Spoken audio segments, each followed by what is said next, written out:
Hey everyone! Tonight we're stepping into the surprisingly complex world of medieval barber-surgeons, the men who could trim your beard in the morning and set your broken bone in the afternoon. Before images of unsanitary practices fill your mind, let's discover the remarkable reality. These weren't mere haircutters dabbling in medicine. They were skilled practitioners who formed the backbone of medieval healthcare, combining grooming services with genuine surgical expertise. From the moment they opened their shop doors to the moment they cleaned their final blade, barber-surgeons navigated a world where scissors and scalpels lived side by side, where a customer might come for a shave and leave with a tooth extraction. So before you settle in, take a moment to like the video and subscribe, but only if you genuinely enjoy what's here. And let me know in the comments where you're tuning in from and what time it is there. It's always fascinating to see who's joining from around the world. Now dim the lights, maybe turn on a fan for that soft background hum, and let's ease into tonight's journey together. When most people imagine medieval medical care, they picture either learned physicians in universities, or perhaps folk healers mixing herbs in cottages. But the reality was that most ordinary people received their medical treatment from barber-surgeons, practical men who learned their craft through apprenticeship rather than books, who worked with their hands rather than theories, and who charged prices common folk could actually afford. The barber-surgeon wasn't an oddity or an exception. They were the standard, the go-to medical practitioner for the vast majority of medieval society. Understanding their daily life, their skills, their challenges, and their surprising sophistication reveals truths about medieval medicine that textbooks often overlook. Tonight we'll walk through a complete picture of the barber-surgeon's world, exploring not just the well-known aspects like bloodletting and tooth pulling, but the surprising breadth of their practice, their training systems, their social position, their economic realities, and their genuine contributions to medical knowledge. We'll discover how these men, working in small shops across medieval Europe, formed the foundation of surgical practice that would eventually evolve into modern medicine. This isn't a story of ignorance and superstition alone, though those elements existed. It's a story of practical skill, empirical learning, and the development of techniques that actually worked. Even if the underlying theories were sometimes mistaken, it's about real people providing real care in real circumstances, doing their best with the knowledge and tools available to them. So let's begin where every barber-surgeon's day began, with sunrise and the opening of the shop that served as workplace, medical clinic, and sometimes home all in one. The barber-surgeon's establishment sat on a street corner or along a busy thoroughfare where foot traffic ensured constant visibility. Unlike physicians who visited patients in their homes, barber-surgeons operated from fixed locations where customers came to them. The shop was both workplace and advertisement, its very presence announcing available services to everyone who passed. Outside, the iconic striped pole rotated slowly or hung stationary, its red and white spirals immediately recognizable to medieval eyes. This wasn't mere decoration. The colors held meaning. Red represented blood, white represented bandages, and together they signaled that medical services were available within. Some poles included blue, added later to represent veins, though this variation came after the medieval period proper.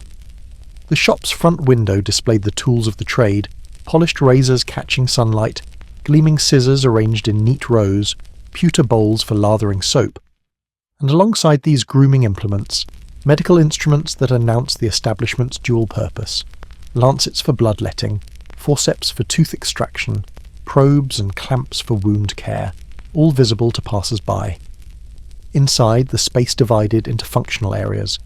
Near the front, comfortable chairs positioned for barbering work, where men could sit while receiving shaves, haircuts, or beard trims. Natural light from windows illuminated these stations as precision grooming required good visibility. Mirrors, expensive items in medieval times, hung on walls, allowing customers to observe their transformations. The back area served medical purposes. Here stood a sturdier chair, almost throne-like, with arms for gripping during painful procedures. Nearby, a table held medical instruments, arranged with the care of a craftsman who respected his tools. Cabinets stored bandages, herbs, ointments, and the various supplies needed for surgical work. The shop smelled distinctive, a combination of soap, herbs, sometimes burning incense meant to purify the air, and underlying all of it, the faint metallic tang of blood that never quite disappeared despite thorough cleaning. It wasn't unpleasant necessarily, just characteristic, a scent that regular customers associated with health maintenance. Cleanliness varied by practitioner, but successful barber surgeons maintained reasonably tidy establishments. They understood, perhaps more intuitively than theoretically, that cleaner environments led to better outcomes. Floors were swept daily, tools were cleaned after use, and surfaces were wiped down regularly. This wasn't modern sterile technique, but it was practical hygiene that made a difference. The walls displayed certificates if the barber surgeon belonged to a guild, proof of legitimate training and recognised status. Some shops featured anatomical drawings, charts showing where to let blood for various ailments, or illustrations of herbal remedies. These served both educational purposes and as conversation starters with curious customers. A small hearth provided warmth in winter and heat for various procedures. Water was kept warming over coals, ready for cleaning wounds or preparing herbal infusions. The fire also heated metal instruments when cauterization was needed, though this was done carefully to avoid making the shop uncomfortably hot or filling it with smoke. Seating for waiting customers lined one wall. Medieval people accepted that medical procedures took time, and popular barber surgeons often had several customers waiting their turn. These seats provided places to rest while observing the practitioner's work with other patients, a form of informal quality assessment. The shop opened early, often at dawn or shortly after. The barber surgeon arrived before customers, unlocking the door, opening shutters to let in light and air, lighting the hearth if the season required it, and preparing for the day ahead. Tools were inspected, supplies were checked, and everything was made ready for whatever the day might bring. The first customers often arrived seeking simple grooming services. Morning shaves were popular among men who could afford regular barbering, as maintaining neat appearances was important for those engaged in business or trade. The barber surgeon greeted each arrival, assessed their needs, and set to work with practiced efficiency. Shaving was skilled work requiring steady hands and sharp blades. The barber surgeon lathered soap onto the customer's face, perhaps warming the lather slightly for comfort, then stroked the razor across skin in smooth, controlled movements.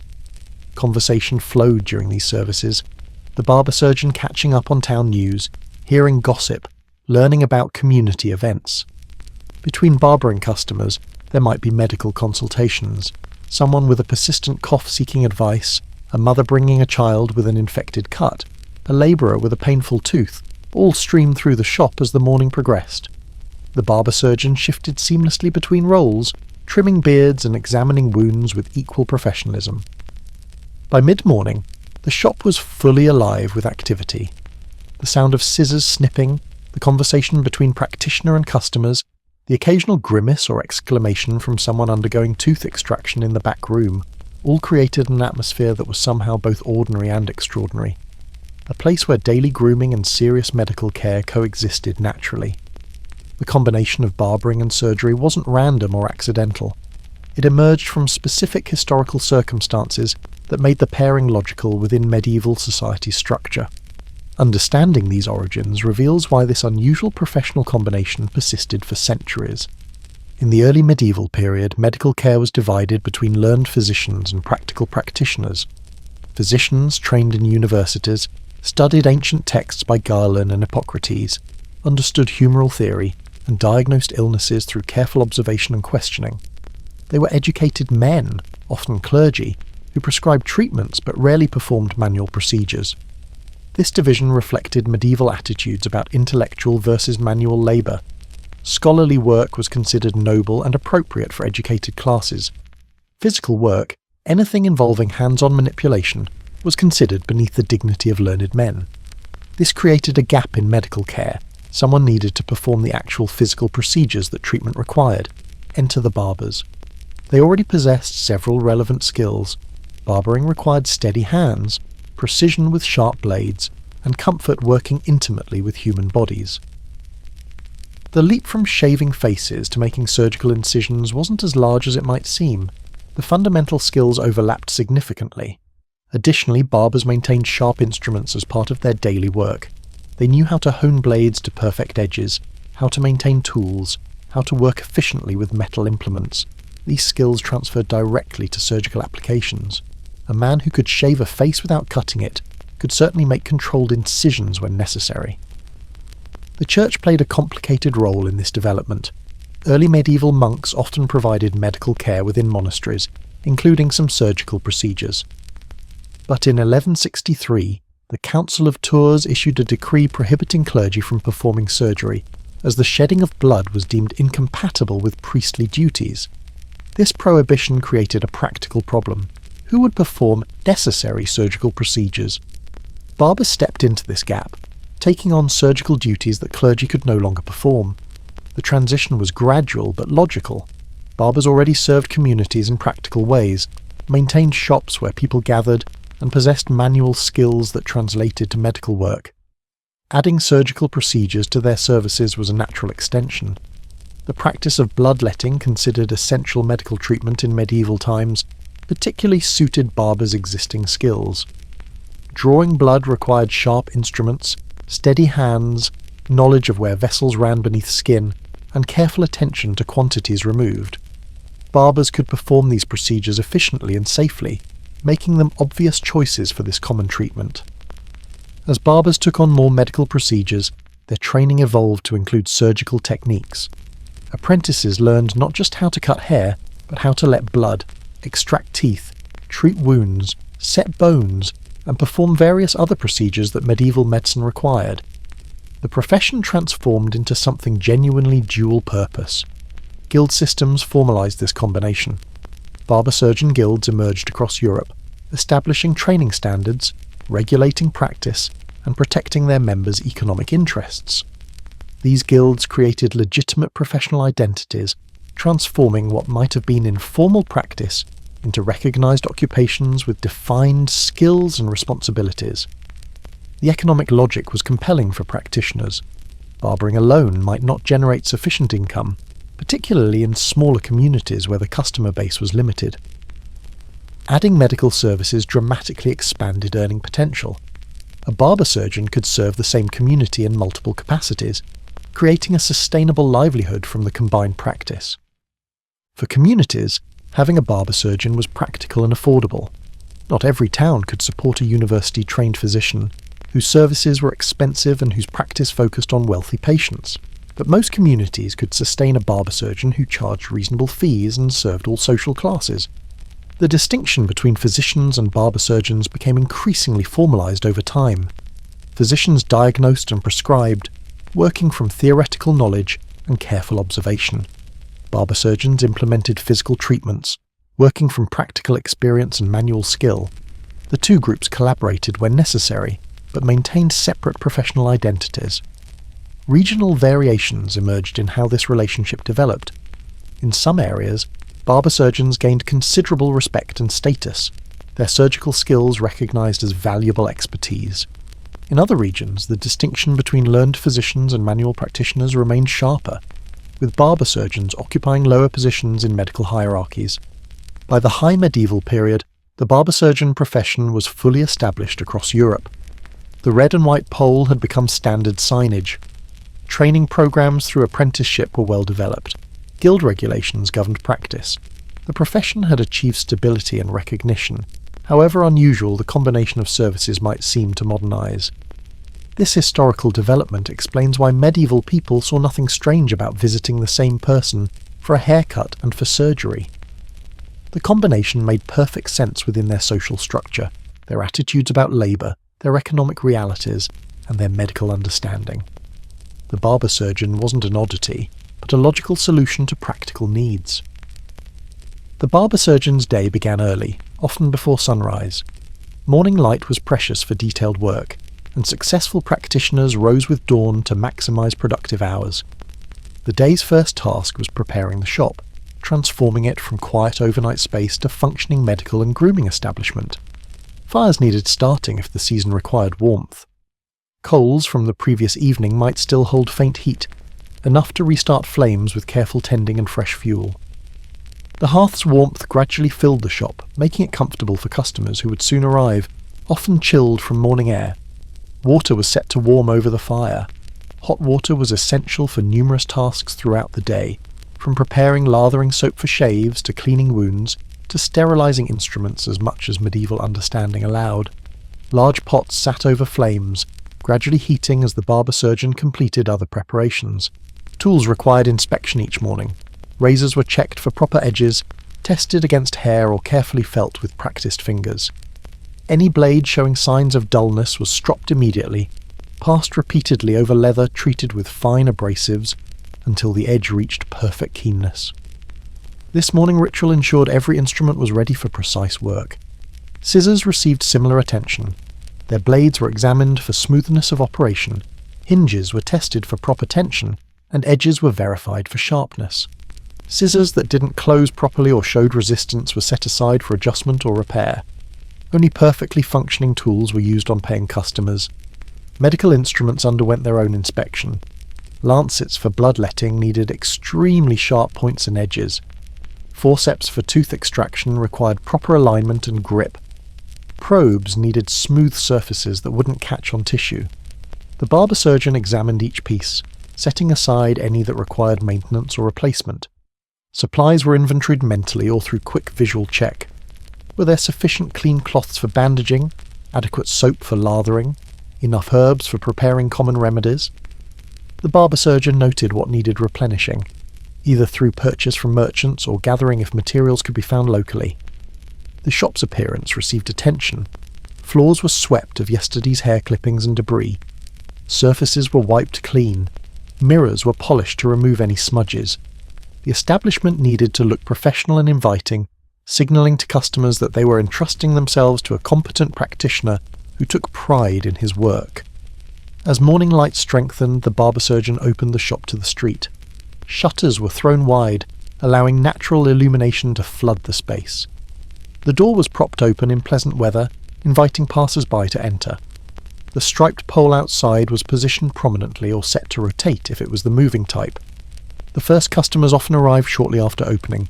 These might be men seeking shaves before heading to their own workplaces, wanting to present neat appearances for the day ahead. The barber-surgeon greeted each warmly, exchanging pleasantries and town news while assessing what service was needed. Morning shaves followed a practiced routine. The customer was seated comfortably in the barbering chair, positioned near the window where light was best. A cloth was draped around the neck to protect clothing.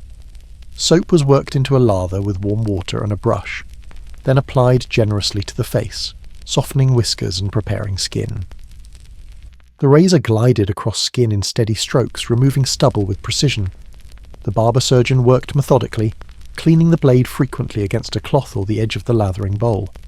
Particularly challenging areas around the chin and under the nose received extra attention, demonstrating the practitioner's skill in navigating difficult contours.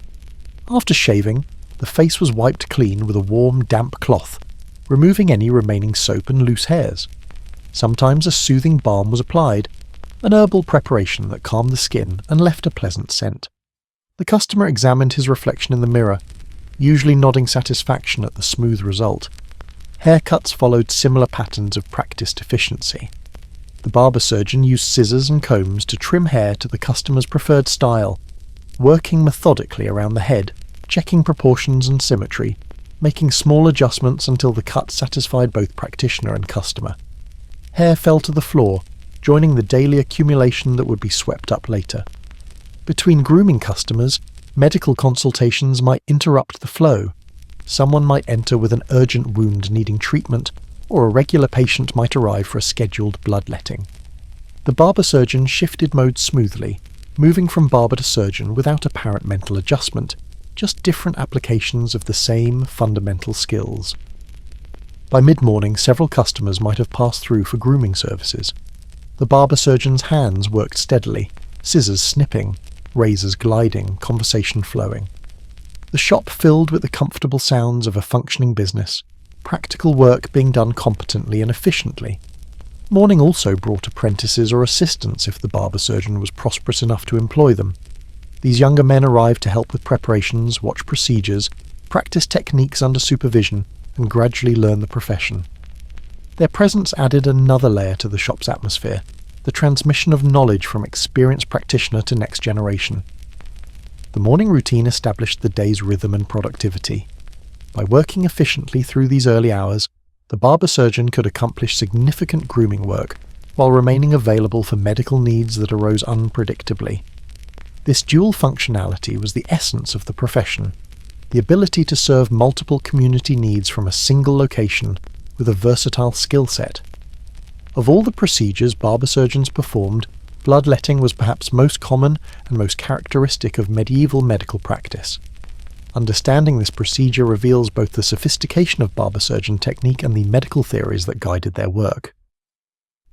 Bloodletting rested on humoral theory, the dominant medical framework inherited from ancient Greek medicine. This theory held that human health depended on balance among four bodily humours: blood, phlegm, yellow bile, and black bile. Illness resulted from imbalances, and restoring proper proportions of these humours would cure disease. Blood was considered the most abundant humour, easily accumulating in excess and causing numerous ailments. Too much blood supposedly led to fevers, inflammation, headaches, dizziness, and many other complaints. Removing excess blood would theoretically restore balance and health, making bloodletting a logical treatment for diverse conditions. Medieval physicians diagnosed which humour was imbalanced and prescribed bloodletting accordingly. But the actual procedure fell to barber surgeons, who possessed the technical skills to perform it safely and effectively. This was hands-on work requiring anatomical knowledge, steady hands, and careful attention to detail. The procedure began with consultation. The patient explained their symptoms and the barber surgeon asked clarifying questions.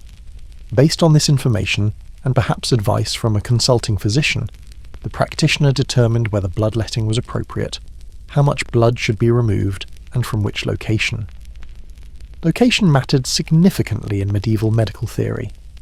Different blood vessels were thought to connect to different organs and body systems. Letting blood from a specific vein was believed to treat the associated area.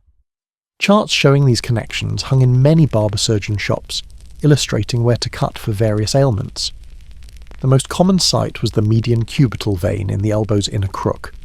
This vessel was relatively large, close to the skin surface and easily accessible. The patient sat or reclined comfortably, arm extended and supported. A tourniquet was tied above the intended cut site, causing the vein to swell and become more visible. The barber surgeon prepared his lancet, a small, extremely sharp blade designed specifically for bloodletting. The instrument was checked for cleanliness and edge quality. The intended cut site was located by feeling for the vein's pulsation, carefully positioning the blade to enter the vessel cleanly. With a quick, controlled motion, the lancet pierced the skin and entered the vein. Blood began flowing immediately, dark red and steady. The barber surgeon directed the flow into a bowl, often a graduated vessel with marks indicating volume. This allowed precise measurement of how much blood was being removed. The patient was monitored throughout the procedure. Complexion, breathing, consciousness, all were observed for signs of distress. If the patient became pale, lightheaded, or faint, the procedure was stopped immediately. Experience taught barber surgeons to recognize these warning signs quickly. The amount of blood removed varied by ailment and patient constitution. A typical bloodletting might remove anywhere from a few ounces to a pint or more. Medieval medical texts provided guidance, but experienced barber surgeons also relied on practical judgment developed through years of practice. When sufficient blood had been removed, pressure was applied to the wound to stop flow. A clean cloth was pressed firmly against the cut until bleeding ceased. This typically took several minutes of sustained pressure. The barber surgeon might check periodically to see if bleeding had stopped, reapplying pressure as needed. Once bleeding had ceased completely, the wound was bandaged. A small pad of clean cloth was placed over the cut, then secured with wrappings around the arm. These bandages were tied firmly enough to maintain pressure and prevent renewed bleeding, but not so tight as to cut off circulation. Patients received aftercare instructions. They were told to keep the arm still for the rest of the day, avoid strenuous activity, leave the bandage undisturbed for a specified period, and return if problems developed. Most bloodletting procedures healed without complications, though infections sometimes occurred despite precautions. Cupping was an alternative bloodletting technique that barber surgeons also practiced. This involved placing heated glass cups on the skin, creating suction as the air inside cooled. The cups drew blood to the surface, sometimes combined with small cuts to allow blood to flow. Cupping was used for more localized treatment, and was considered gentler than vein opening. Leeches represented another bloodletting method, These creatures were applied to the skin where they attached and fed, removing blood gradually. Leech therapy was popular for delicate areas where cutting was impractical. The barber-surgeon kept leeches in special containers, applying them to patients when prescribed. The frequency of bloodletting varied considerably. Some people underwent the procedure seasonally, 4 times per year at the change of seasons, believing this maintained health. Others came only when ill. Chronic conditions might require regular bloodletting, with patients returning monthly or even more frequently. The economic importance of bloodletting to barber surgeons cannot be overstated. This was reliable, repeatable business. Many customers returned regularly, creating steady income streams. The procedure was quicker and simpler than surgery, yet commanded reasonable fees, making it highly profitable relative to time invested. Modern medicine recognizes that bloodletting was generally ineffective and sometimes harmful, though it did have limited applications where removing blood volume provided benefit. But medieval barber surgeons believed they were providing genuine therapeutic benefit, and their careful technique minimized risks within the limits of contemporary medical understanding. By afternoon, a busy barber surgeon might have performed several bloodlettings, each proceeding with practiced efficiency. The procedure was so routine that conversation continued throughout, the practitioner discussing town news or explaining what he was doing while his hands worked automatically, guided by years of repetition. Tooth problems plagued medieval people terribly. Limited understanding of dental hygiene, diets heavy in coarse grains that wore down enamel, and absence of preventive care meant toothaches were common, excruciating, and sometimes life-threatening if infections spread. The barber-surgeon served as the era's dentist, offering relief through extraction when no other option remained. Tooth extraction was dreaded by patients but necessary when decay or infection made a tooth unbearable. The pain of a bad tooth could be absolutely consuming, making eating difficult, sleep impossible, and daily life miserable. People sought the barber-surgeon when suffering reached the point where even the prospect of extraction seemed preferable. The procedure began with examination. The barber-surgeon inspected the patient's mouth, identifying the problem tooth by location of pain, visible decay, or swelling. Sometimes multiple teeth needed attention, requiring difficult decisions about what to extract in a single session, versus spreading procedures across multiple visits. Patients were positioned in the sturdy chair that occupied the surgery area.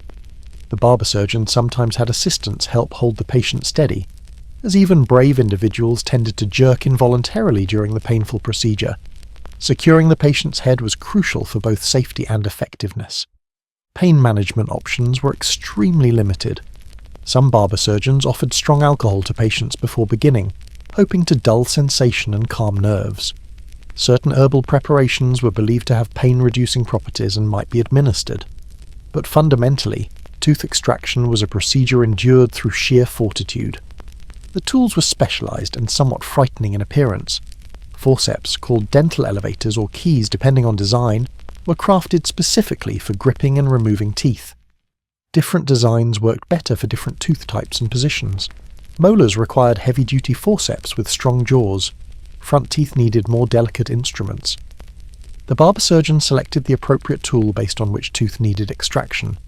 The forceps were positioned carefully, their jaws gripping the tooth as far down toward the root as possible. Firm placement was essential. Slipping during extraction could shatter the tooth, leaving root fragments that required additional, more difficult removal.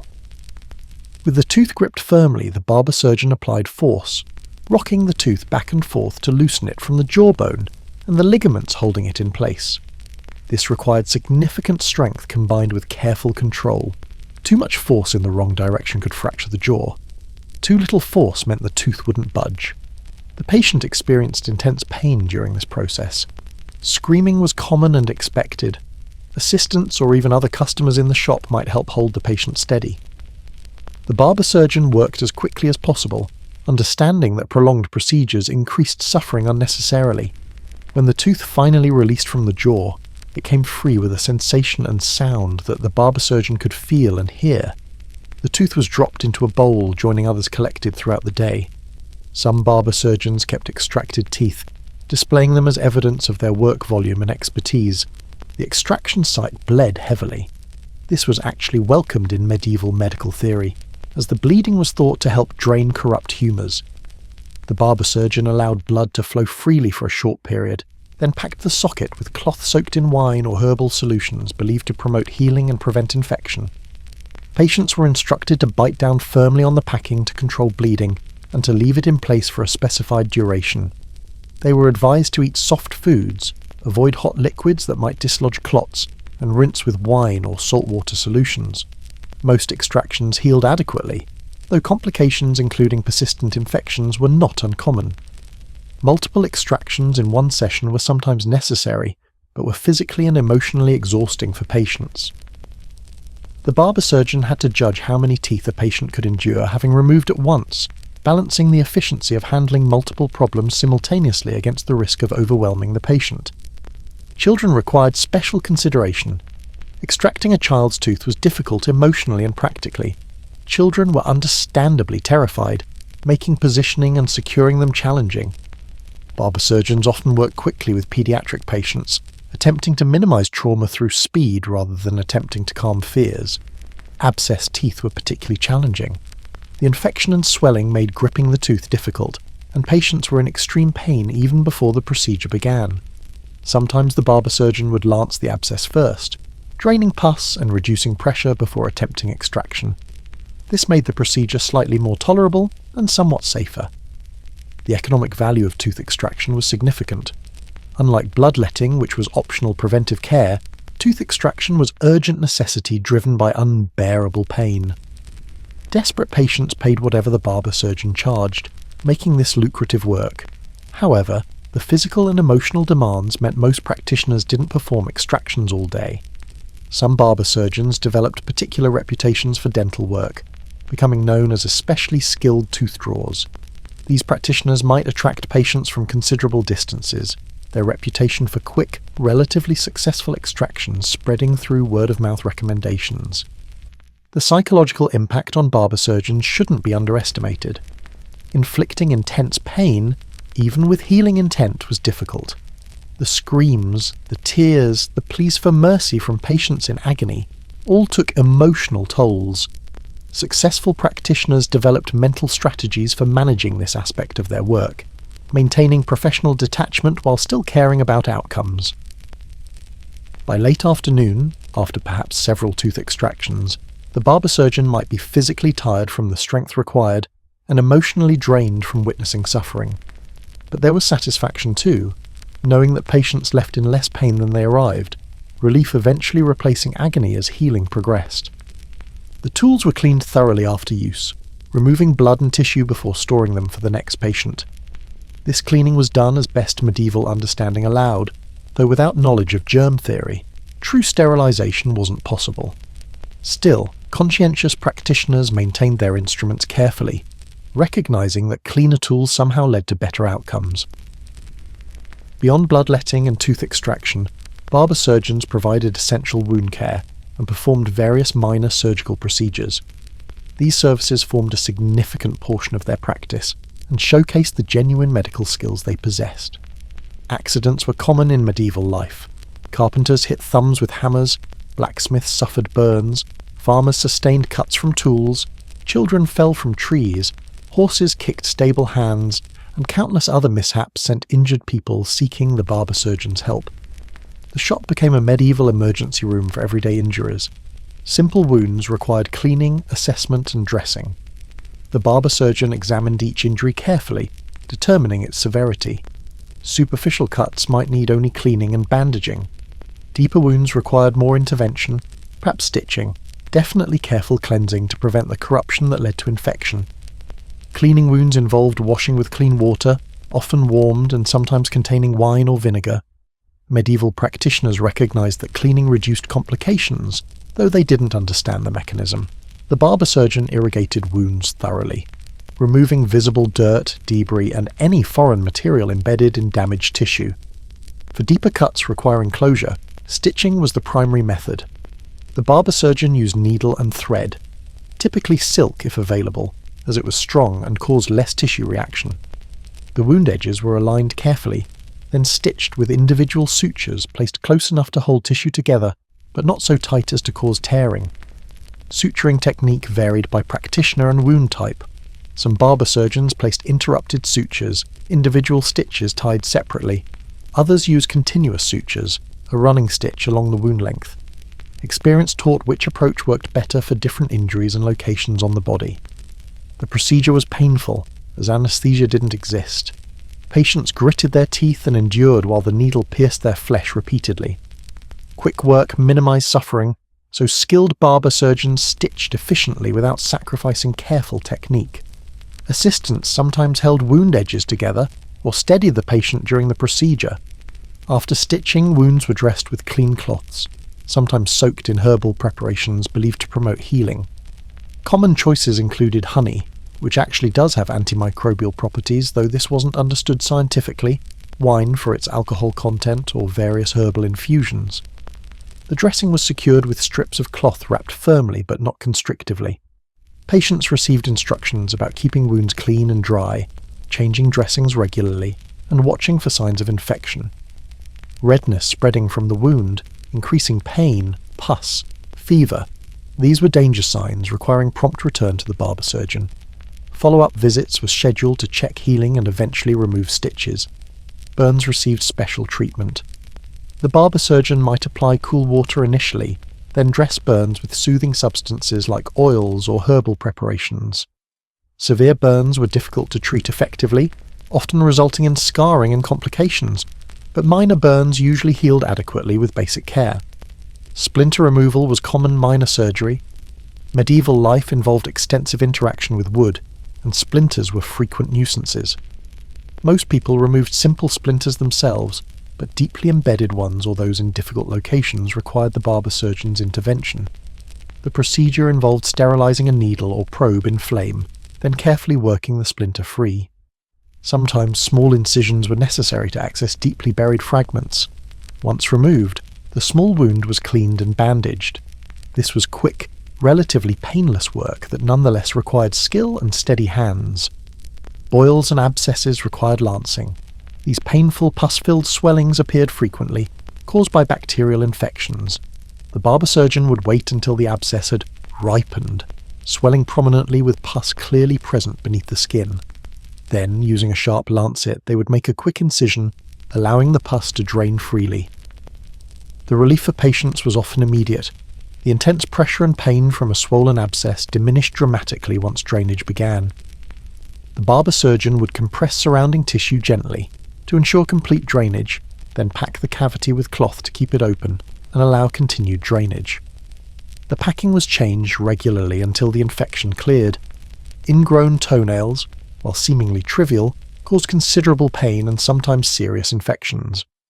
The barber surgeon would lift the ingrown nail edge, cut away the problematic portion, and dress the toe carefully. These procedures required precision to avoid creating worse problems while fixing the existing one. Foreign objects embedded in skin from accidents needed careful removal. Thorns, small pieces of metal, glass if available in the location, wood fragments, all required extraction before wounds could heal properly. The barber surgeon used various tools, probes, small hooks and forceps to grasp and remove embedded material without causing additional damage. Some wounds required cauterization. This involved applying heated metal to tissue, using extreme heat to stop bleeding or destroy infected tissue. The procedure was excruciating and used only when absolutely necessary. The barber surgeon heated an iron in the shop's fire until it glowed red, then applied it briefly to the area requiring treatment. The smell of burning flesh filled the shop, and patients often fainted from pain. Basic fracture care fell within the barber surgeon's scope, though more complex breaks might be referred to specialists if available.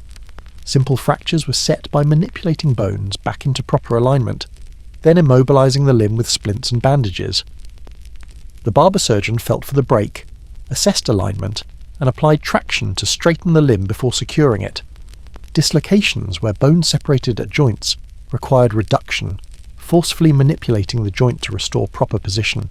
This was intensely painful, but dramatically effective when successful. The barber surgeon pulled, twisted, or leveraged the joint until the bones popped back into place, often accompanied by a sound that everyone in the shop could hear. Throughout all these procedures, the barber surgeon demonstrated practical anatomical knowledge, acquired through experience rather than formal study. They understood how tissues behaved, which areas bled heavily, how wounds healed, what signs indicated problems. This empirical knowledge was genuine expertise, however different from academic medical learning.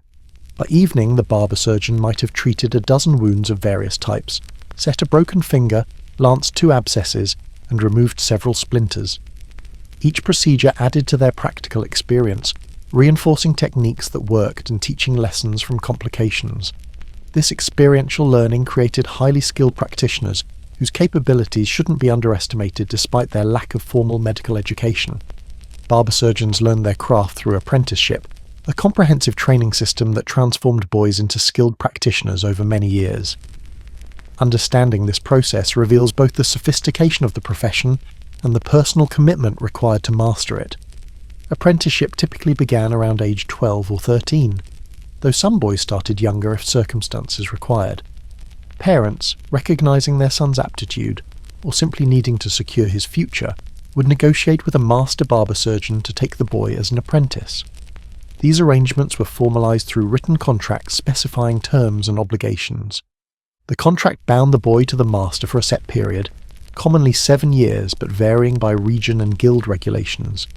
During this time, the apprentice lived in the master's household, learning the profession while providing labour in exchange for training, room and board. The arrangement resembled adoption in some ways, with the master assuming quasi-parental responsibilities. Parents typically paid a fee for the apprenticeship, essentially purchasing their son's education. This fee varied based on the master's reputation and the family's financial situation. Wealthy families paid more for prestigious masters, while poorer families negotiated what they could afford or sought masters willing to accept lower fees in exchange for particularly talented boys. The apprentice's first years involved mostly observation and menial tasks. They swept the shop, cleaned tools, fetched supplies, heated water, and performed countless small duties that kept the establishment functioning. While these tasks seemed humble, they familiarized the boy with the shop's operations, the tools' locations, and the rhythm of daily practice. As they worked, apprentices watched every procedure the master performed. They observed shaves, haircuts, bloodlettings, tooth extractions, wound treatments, learning through observation before attempting anything themselves. Masters explained what they were doing, why certain techniques worked better than others, what signs indicated problems. Questions were encouraged. Curious apprentices who asked intelligent questions signalled genuine interest and intellectual engagement with the work. Masters patiently explained procedures, shared accumulated wisdom, and gradually built the apprentice's theoretical understanding alongside their developing practical skills. After perhaps a year or 2 of observation and menial work, apprentices began practicing on less critical tasks. They might lather soap for shaves while the master wielded the razor. They might hold tools during procedures, passing instruments to the master as needed. These supporting roles brought them closer to the actual work while letting them contribute meaningfully. Eventually, under close supervision, apprentices attempted simple tasks themselves. Shaving a willing customer, perhaps an elderly man whose beard grew thin and posed little challenge. Cutting hair on someone patient enough to tolerate an inexperienced hand. Applying bandages under the master's watchful eye. Each small success built confidence and competence. Bloodletting practice often began with animals or special training devices. The apprentice learned to position the lancet correctly, control the depth of the cut, manage blood flow. Only after demonstrating consistent competence on practice subjects would they be allowed to attempt the procedure on a human patient, and even then under direct supervision with the master ready to intervene. Tooth extraction required even more extensive preparation. The strength and precision needed made this advanced work attempted only after years of training. The apprentice might hold patient steady during the master's extractions, learning positioning and technique through participation. Eventually they would extract teeth themselves, beginning with simple cases and gradually tackling more difficult ones. Learning herbal medicine was ongoing throughout apprenticeship. The master taught which herbs treated which conditions, how to identify plants correctly, proper preparation methods, appropriate dosages. The apprentice might accompany the master on herb-gathering excursions or help prepare remedies in the shop, mixing ingredients according to established formulas. Reading and basic education were part of training for masters who possessed literacy. The apprentice learned to read recipes and medical texts if any were available, write simple records, and maintain basic bookkeeping. Literacy wasn't universal among barber surgeons, but those who possessed it passed the skill to apprentices, recognizing its practical value. Guild regulations governed apprenticeship parameters. Guilds specified minimum training periods, required standards before apprentices could become journeymen, and ensured training covered all necessary skills. This standardization maintained professional quality across the trade, preventing inadequately trained practitioners from setting up independent practice. The relationship between master and apprentice ideally combined firm discipline with genuine mentorship. Good masters invested in their apprentices' success, knowing that their reputation partially depended on the practitioners they trained. Apprentices who became successful barber surgeons reflected well on their masters, potentially sending patients back or recommending the master's shop to others. Living in the master's household meant the apprentice experienced family life there. They ate meals with the family, participated in household activities, and were subject to the master's authority in all matters, not just professional training. This total immersion accelerated learning and created strong bonds, though personality conflicts could make the arrangement difficult. Discipline was strict. Apprentices who shirked duties, showed disrespect, or failed to apply themselves faced punishment ranging from extra work to physical correction, to, in extreme cases, termination of the apprenticeship with no refund of the initial fee. Most apprentices learned quickly to meet expectations. As the apprenticeship neared completion, the young man undertook increasingly independent work. The master might leave them in charge of the shop for short periods, testing their readiness to function autonomously. They performed complex procedures with minimal supervision, demonstrating mastered skills and confident decision-making. The final evaluation often involved creating a masterpiece, a demonstration of complete competence in all aspects of the profession. This might mean performing a full range of procedures before guild observers, or creating a particularly fine piece of work that showcased developed skills. Passing this evaluation allowed the apprentice to become a journeyman, permitted to practice independently, though not yet a full master. Journeymen travelled, working for established masters in different locations, building experience and reputation. This period might last several more years before the journeyman felt ready and financially able to establish their own shop and petition for full master status in a guild. The apprenticeship system, for all its challenges, produced remarkably skilled practitioners. Through years of progressive training under experienced supervision, young men developed genuine expertise. They emerged from apprenticeship as capable barber surgeons, ready to serve communities with practical medical skills that, while limited by era's knowledge, represented the best care available to most medieval people. By evening, after watching an apprentice successfully complete a bloodletting or cleanly extract a tooth, the master might feel satisfaction, knowing their knowledge was being preserved and passed forward. The chain of training that had made them a skilled practitioner now continued through the next generation, maintaining the profession's standards and ensuring communities would continue having access to essential medical services. The barber-surgeon profession didn't exist in chaotic independence. Guilds organised practitioners into formal associations that regulated training, maintained standards, protected economic interests, and gave members collective voice in civic affairs. These guilds were powerful medieval institutions that shaped the profession profoundly. Guilds emerged across Europe during the High Medieval period, part of broader movements toward professional organisation in towns and cities. Craftsmen of various trades formed associations that controlled who could practice, how training occurred, what quality standards applied, and how disputes were resolved. Barber surgeons followed this pattern, establishing guilds that became central to their professional identity. Membership in a guild wasn't optional for practitioners in cities where guilds operated. To legally practice as a barber surgeon within guild territory required formal acceptance into the organisation. This gave guilds enormous power over individuals' livelihoods and ensured compliance with established rules and standards. Entry to guilds required completing approved apprenticeship, passing examinations demonstrating competence, and paying admission fees. These requirements ensured only properly trained individuals practiced the profession. The guild protected established members from competition by limiting new admissions, maintaining economic stability for existing practitioners. Guild regulations specified exactly what procedures barber surgeons could perform.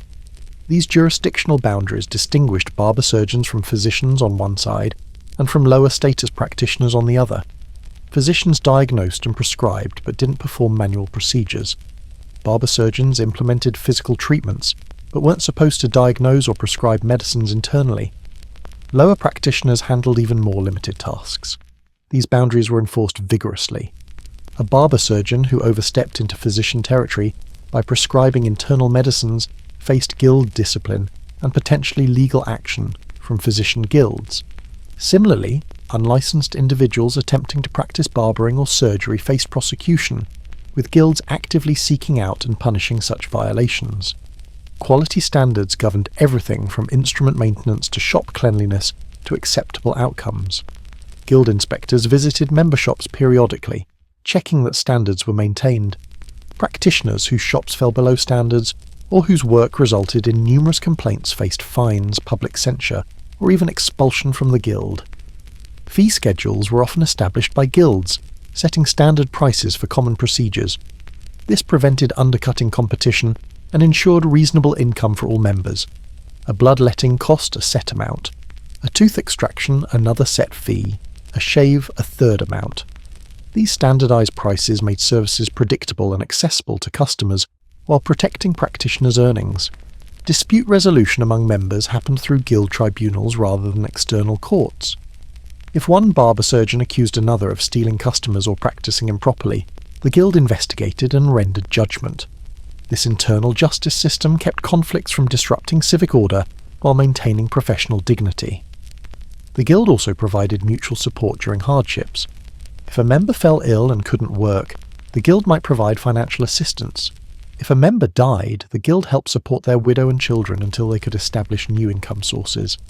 This social safety net was crucial in an era without formal welfare systems.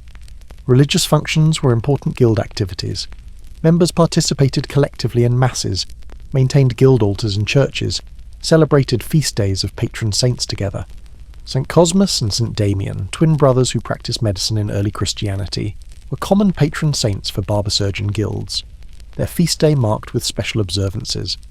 Guild halls served as meeting places where members gathered regularly. These buildings housed offices, meeting rooms, sometimes libraries containing medical texts, and spaces for social gatherings. Owning property gave guilds permanent presence in cities and demonstrated their importance to civic life. Political influence came through guild organisation.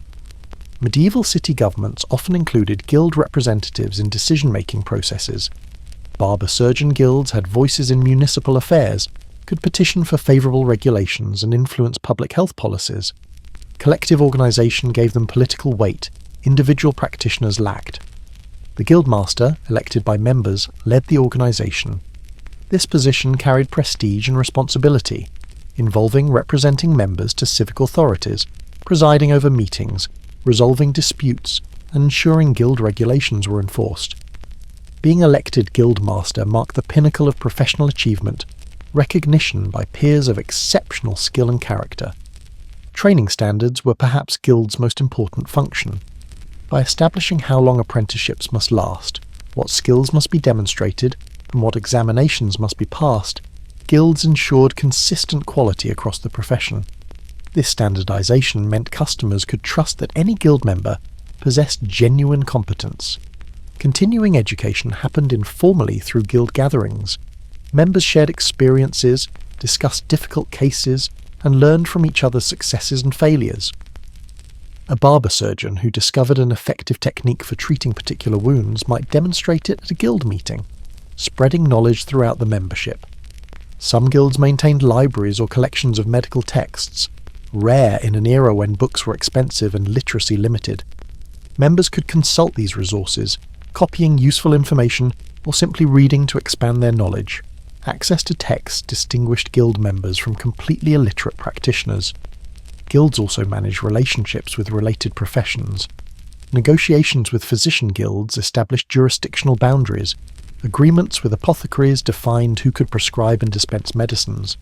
Coordination with other surgical practitioners clarified overlapping areas. These inter-guild relationships reduced conflict and organised medical care provision efficiently. Ceremonial aspects reinforced guild identity and solidarity. Initiation ceremonies welcomed new members with ritual elements, emphasising shared values and collective responsibility. Annual processions through city streets displayed guild pride publicly. Members wore distinctive clothing or badges identifying them as belonging to the Barber-Surgeon Guild. Monopoly protection was a key guild benefit.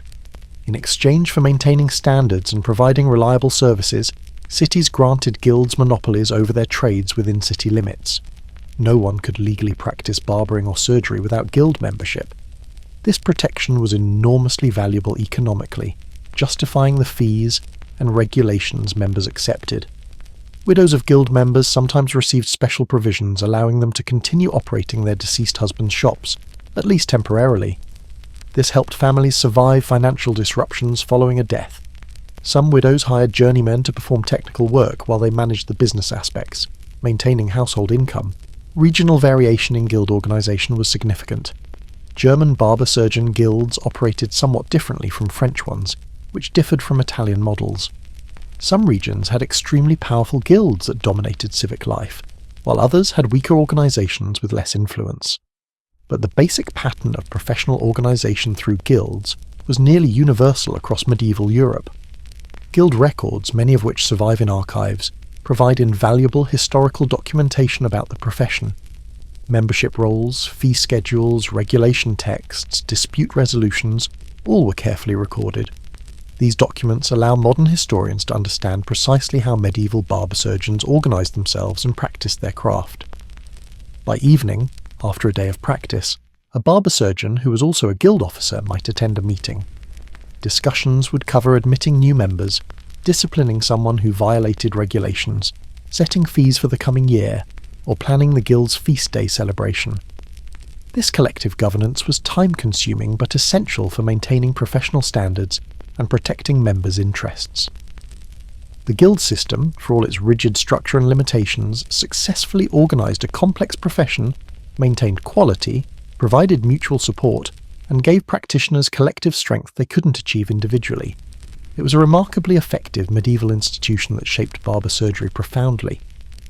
While surgery and bloodletting formed the dramatic core of barber-surgeon practice, herbal medicine was equally important and far more commonly used. Understanding the herbs, preparations, and theories behind them reveals another dimension of the barber-surgeon's medical knowledge. Medieval medicine relied heavily on plants. Herbs treated ailments ranging from minor discomforts to serious illnesses. Barber-surgeons needed extensive botanical knowledge, understanding which plants had medicinal properties, how to identify them correctly, when to harvest them, and how to prepare them for use. This knowledge came from multiple sources. Ancient texts, primarily works by Dioscorides and Galen translated from Greek and Arabic, provided theoretical frameworks and plant descriptions. Herbals, books illustrating and describing medicinal plants, were consulted when available. But most knowledge came through practical experience, passed from masters to apprentices through hands-on teaching. Common herbs filled the barber-surgeon's pharmacopoeia. Chamomile treated digestive complaints and promoted calm. Mint aided digestion and freshened breath. Sage had multiple uses, from treating sore throats to improving memory. Thyme served as antiseptic for wounds. Lavender calmed nerves and helped with sleep.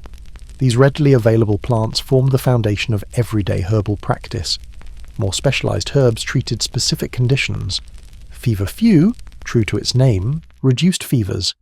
Valerian root promoted sleep and reduced anxiety. St. John's wort treated melancholy and mild wounds. Yarrow stopped bleeding and promoted wound healing. Each plant had its particular applications, its specific virtues that made it valuable for certain situations. Harvesting herbs required knowledge of proper timing. Some plants were most potent when gathered in spring, others in summer or fall. Time of day mattered too, with some herbalists insisting that plants gathered at dawn held greater power.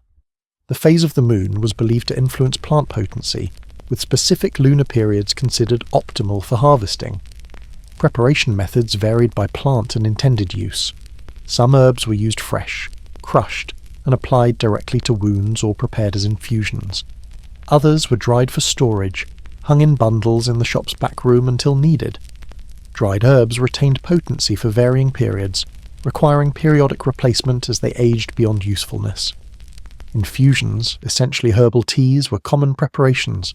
The barber-surgeon would place dried or fresh herbs in hot water, letting them steep until the water absorbed the plant's properties. The resulting liquid was administered orally for internal complaints, or used to wash wounds. Different steeping times and temperatures were believed to extract different virtues from plants. Decoctions involved boiling herbs in water, typically used for tougher plant materials like roots and bark that required more aggressive extraction. The liquid was reduced through boiling, concentrating the medicinal properties. These preparations were potent and used for serious ailments requiring strong intervention. Poultices brought herbs into direct contact with affected body parts. Fresh or dried herbs were crushed, sometimes mixed with water, oil, or other substances to form paste, then applied to wounds, swellings, or painful areas. The poultice was secured with bandaging and left in place for specified periods, with the herbs presumably drawing out corruption or delivering healing properties. Salves and ointments combined herbs with fat or oil bases, creating preparations that could be stored and applied as needed. The barber-surgeon would heat oil or rendered fat, add herbs, let the mixture infuse, then strain out plant material, leaving medicated oil that cooled into salve consistency. These preparations treated skin conditions, wounds, joint pain, and numerous other external problems. Tinctures used alcohol to extract and preserve plant properties. Herbs were soaked in strong wine or spirits for extended periods, with the alcohol drawing out medicinal compounds. The resulting liquid was extremely concentrated and could be stored for long periods without degradation. Small doses of tinctures delivered powerful effects. Dosing was more art than science. Barber-surgeons learned approximate amounts through training and experience, adjusting based on patient size, age, condition severity, and observed response. A robust adult received larger doses than a frail elder or a child. Someone seriously ill might receive stronger preparations than someone with minor complaints. Combinations of herbs were believed to enhance effectiveness. Certain plants worked better together, their properties complementing each other. The barber-surgeon might combine several herbs in a single preparation, creating complex mixtures targeting multiple aspects of an ailment. These recipes were often closely guarded, passed down through generations as valuable professional secrets. Some preparations bordered on superstition rather than medicine. Herbs gathered under specific conditions, blessed by priests or prepared, while reciting prayers were believed more potent. The barber-surgeon might not fully believe in such practices, but included them because patients expected them, and belief itself sometimes aided healing. Honey featured prominently in many preparations, mixed with herbs to improve taste and add its own medicinal properties. Medieval practitioners didn't understand honey's antimicrobial properties scientifically, but they observed that wounds dressed with honey healed better than those without. This empirical observation guided practice even without theoretical understanding. Wine served as solvent, preservative, and medicine in its own right. Herb-infused wines were popular treatments, combining alcohol's effects with plant properties. Wine was also used to clean wounds, its alcohol content providing antiseptic action that practitioners recognized as beneficial without understanding the mechanism. Animal products sometimes supplemented herbal preparations. Lard provided ointment bases, beeswax thickened salves. Bile from various animals was believed to have specific properties. Urine, particularly children's urine, was used in some preparations, based on beliefs about its medicinal properties that modern medicine would reject but medieval practitioners accepted. The shop storage area contained numerous containers holding different herbs and preparations. Clay pots, glass bottles if the practitioner could afford them, wooden boxes, leather pouches, all organised so the barber-surgeon could quickly locate needed ingredients. Labels identified contents, sometimes through writing if the practitioner was literate, otherwise through symbols or simply memorised positions. Herb gardens behind the shop supplied common plants. The barber-surgeon or family members cultivated medicinal herbs, ensuring fresh supplies of frequently used plants. These gardens were practical necessities, reducing costs and guaranteeing availability of essential medicines. Knowledge of gardening complemented knowledge of medicine, both essential to successful practice. Wildcrafting, gathering plants from fields and forests, supplemented garden cultivation. The barber-surgeon or apprentices took excursions into countryside, collecting plants not easily cultivated. This required extensive botanical knowledge, as misidentification could result in ineffective treatment or actual poisoning. Experience taught practitioners to identify plants reliably across seasons and growth stages. Purchasing from herbalists or apothecaries provided access to exotic plants not locally available. Ingredients from distant regions brought by merchants expanded the pharmacopoeia beyond local flora. These imported herbs were expensive, used only when common local plants proved insufficient. Cinnamon, ginger, pepper, and other spices had medicinal as well as culinary applications. Some herbal treatments were genuinely effective. Willow bark containing compounds related to aspirin actually reduced pain and fever. Digitalis from foxglove affected heart function, though dosing was dangerous without modern precision. Many herbs had real pharmacological effects that, while not understood mechanically, provided genuine therapeutic benefit. Other treatments work through placebo effect, the patient's belief in the remedy producing real physiological changes. Medieval practitioners didn't distinguish between biochemical action and psychological response. If a treatment helped patients feel better, it was considered effective regardless of mechanism, and some treatments simply didn't work based on erroneous theories about how bodies functioned or mistaken beliefs about plant properties. The barber-surgeon administered these in good faith, believing they helped when they didn't.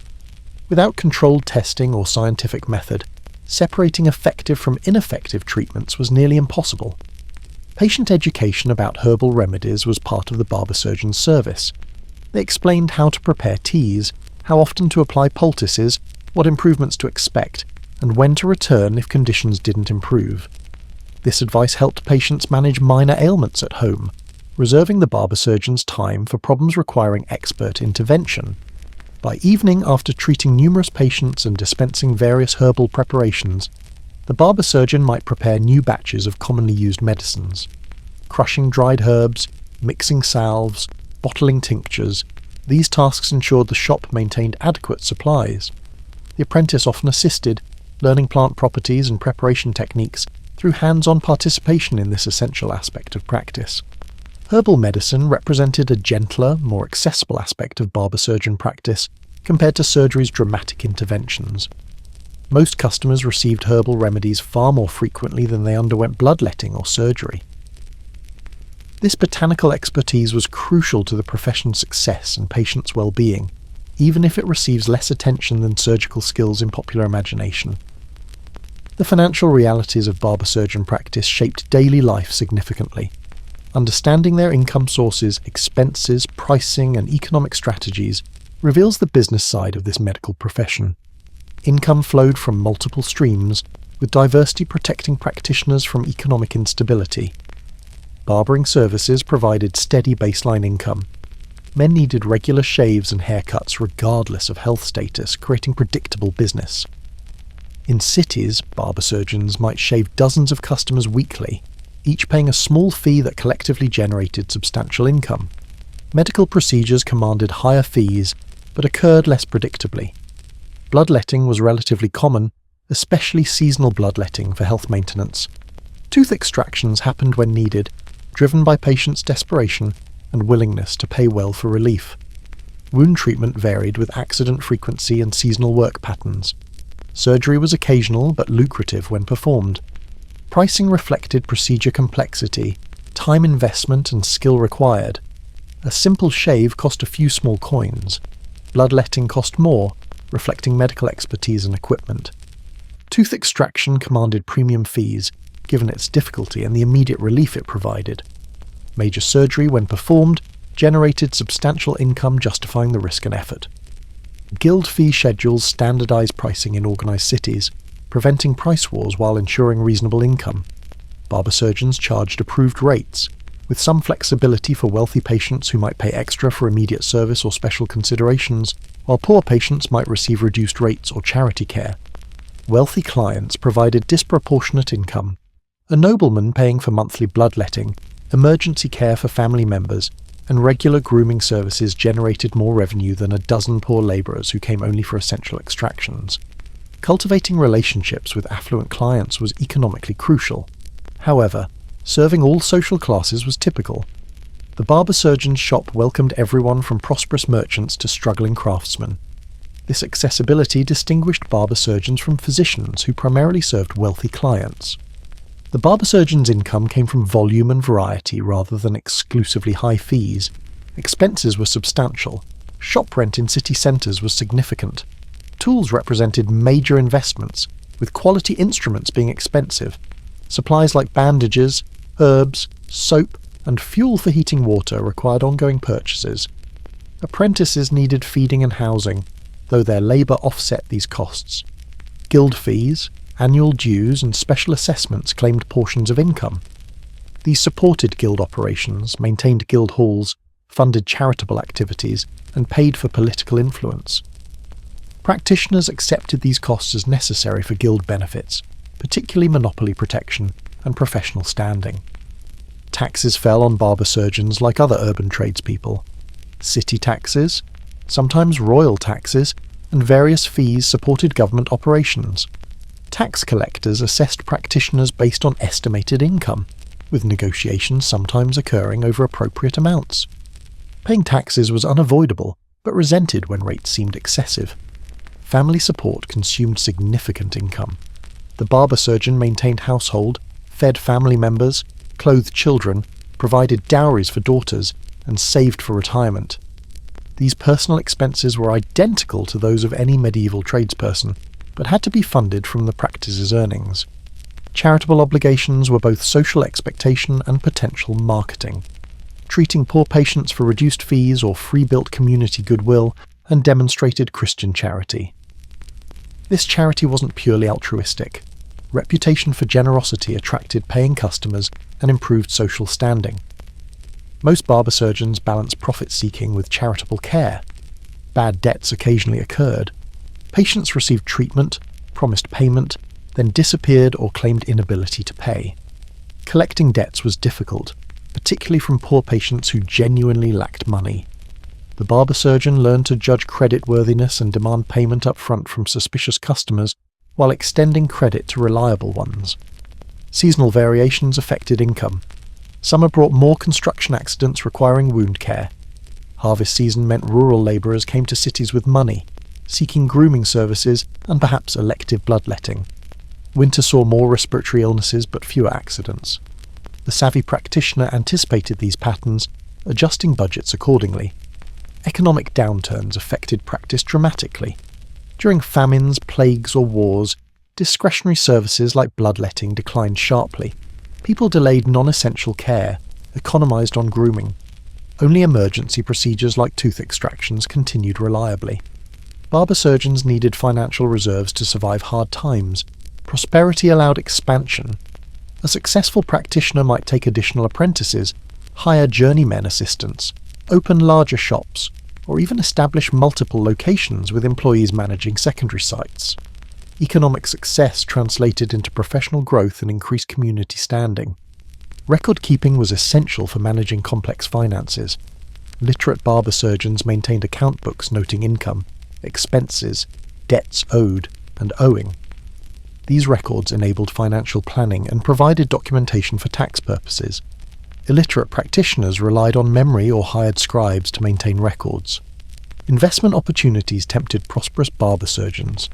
Purchasing property to rent, lending money at interest, or investing in trade ventures offered passive income supplementing practice earnings. These investments were risky but could substantially improve financial security. Retirement planning was informal but necessary. Aging practitioners without children might sell their practice to younger barber-surgeons, using proceeds to support their final years.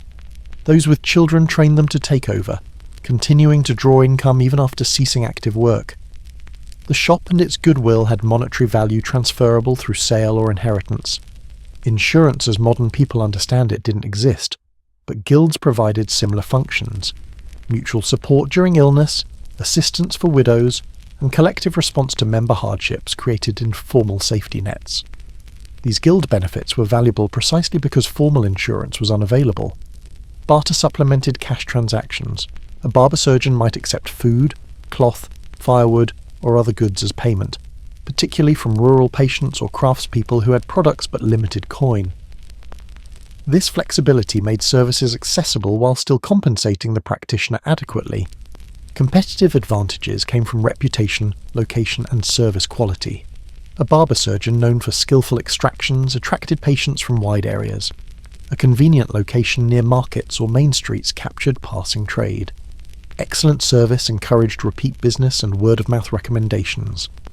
By evening after a full day's work, the barber-surgeon might count the day's receipts, noting successful income generation or worrying about slow periods.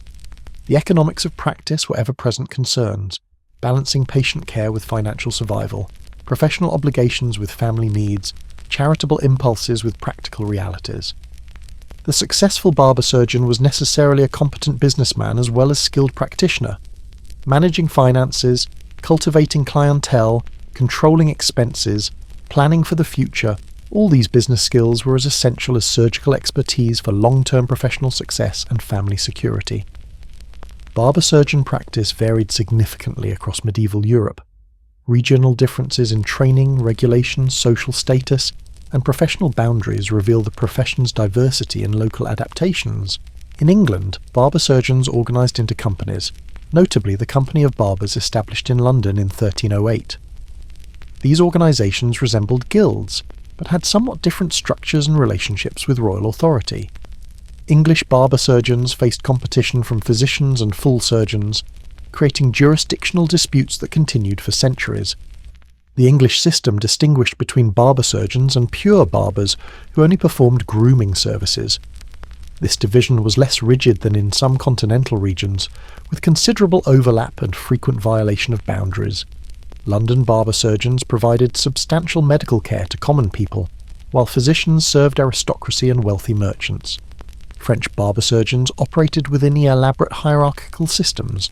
Paris had surgeons of the long robe, educated practitioners with higher status, and surgeons of the short robe, essentially barber-surgeons with manual skills.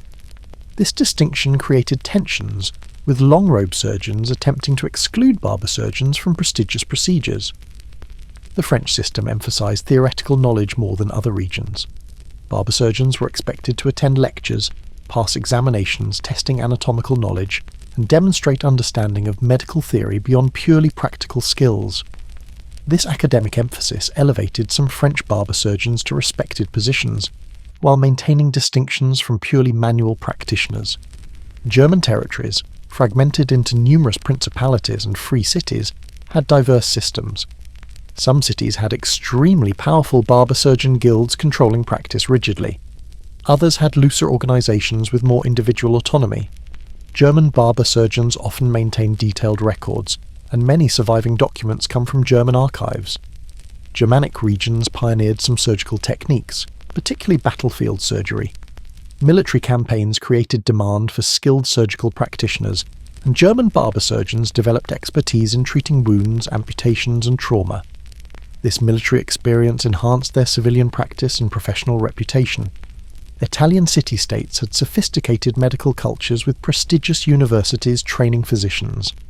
Barber-surgeons occupied lower but still respected positions, often specializing in particular procedures. Bologna and Padua were centers of medical learning where some barber-surgeons received formal anatomical education unusual elsewhere. Italian barber-surgeons sometimes achieved remarkable social status. Wealthy practitioners in Florence, Venice, and other prosperous cities served important families, participated in civic life, and enjoyed respectability rare for manual practitioners. The Italian Renaissance's emphasis on empirical observation benefited surgically minded barber-surgeons. Spanish practice was influenced by Arabic medical knowledge preserved during Moorish occupation. Spanish barber-surgeons had access to translated Arabic medical texts containing advanced surgical techniques. This knowledge transfer made Spanish surgery relatively sophisticated compared to some northern European regions. The Spanish Inquisition complicated medical practice, with practitioners needing to avoid techniques or theories that might be deemed heretical. This created cautious conservatism in some areas, while driving innovation in others as practitioners sought acceptable methods for treating conditions effectively. Scandinavian regions had fewer urban centres, meaning many barber surgeons served large rural territories. Itinerant practice was more common than elsewhere, with practitioners travelling circuits visiting communities lacking resident medical practitioners. This mobility created different practice patterns and challenged guild regulation. Eastern European practice varied tremendously across the region's diverse cultures and political systems. Some areas followed Western European guild models, others had different organisational structures entirely. Limited surviving documentation makes detailed understanding difficult, but evidence suggests considerable regional variation. Rural practice everywhere differed from urban. Village barber surgeons, where they existed, served smaller populations with limited income potential. They might combine barbering and surgery with other occupations, farming or crafts to sustain themselves. Their training was often less formal, learned from family members or through brief apprenticeships. Travelling barber surgeons filled gaps in regions without resident practitioners. These itinerants moved from town to town, setting up temporarily to serve accumulated needs, then moving on. While providing valuable services, they faced suspicion as outsiders and lacked guild protection and regulation. Social status varied regionally. In some areas, successful barber surgeons achieved genuine respect, serving on city councils and marrying into merchant families. In others, they remained stigmatized as manual laborers regardless of skill or wealth. These status differences affected practitioners' lives profoundly. Licensing requirements differed by region. Some demanded formal examinations, others accepted guild membership as sufficient qualification. Certain areas required apprenticeship of specific duration, others were flexible. This created situations where a fully qualified practitioner in one region might be considered unqualified in another. Relationships with physicians varied regionally. Some areas had cooperative arrangements with clear jurisdictional boundaries. Others featured bitter conflicts, with physicians attempting to restrict barber-surgeon practice and barber surgeons resisting limitations. These professional tensions shaped practice conditions significantly. Procedure permissions differed across regions. What one locality allowed barber surgeons to perform might be forbidden elsewhere. Amputations, hernia repairs, cataract couching, and other advanced procedures were permitted in some jurisdictions but restricted to physicians or full surgeons in others. Language barriers affected knowledge transfer. Medical texts were in Latin, Greek, or Arabic, requiring translation or limiting access to literate practitioners. Regional languages created communication challenges when practitioners moved between areas. This fragmentation slowed spread of innovations and techniques. By evening, a barber surgeon might reflect on how their practice would differ if they lived elsewhere. A Parisian practitioner had educational opportunities unknown to a rural German barber surgeon. An Italian practitioner enjoyed social status that an English barber surgeon could only imagine. Yet all shared fundamental skills and served similar functions in their communities. Regional diversity enriched the profession, creating pockets of innovation and different approaches to training and practice. Over centuries, successful techniques and organisational models spread gradually across Europe, with regions learning from each other and adapting practices to local conditions. This geographic variety ultimately strengthened the profession by fostering experimentation and adaptation.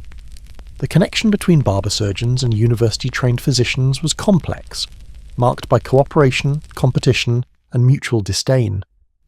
Understanding this relationship reveals how medieval medical care was organised and how professional hierarchies functioned. Physicians occupied medicine's higher social stratum.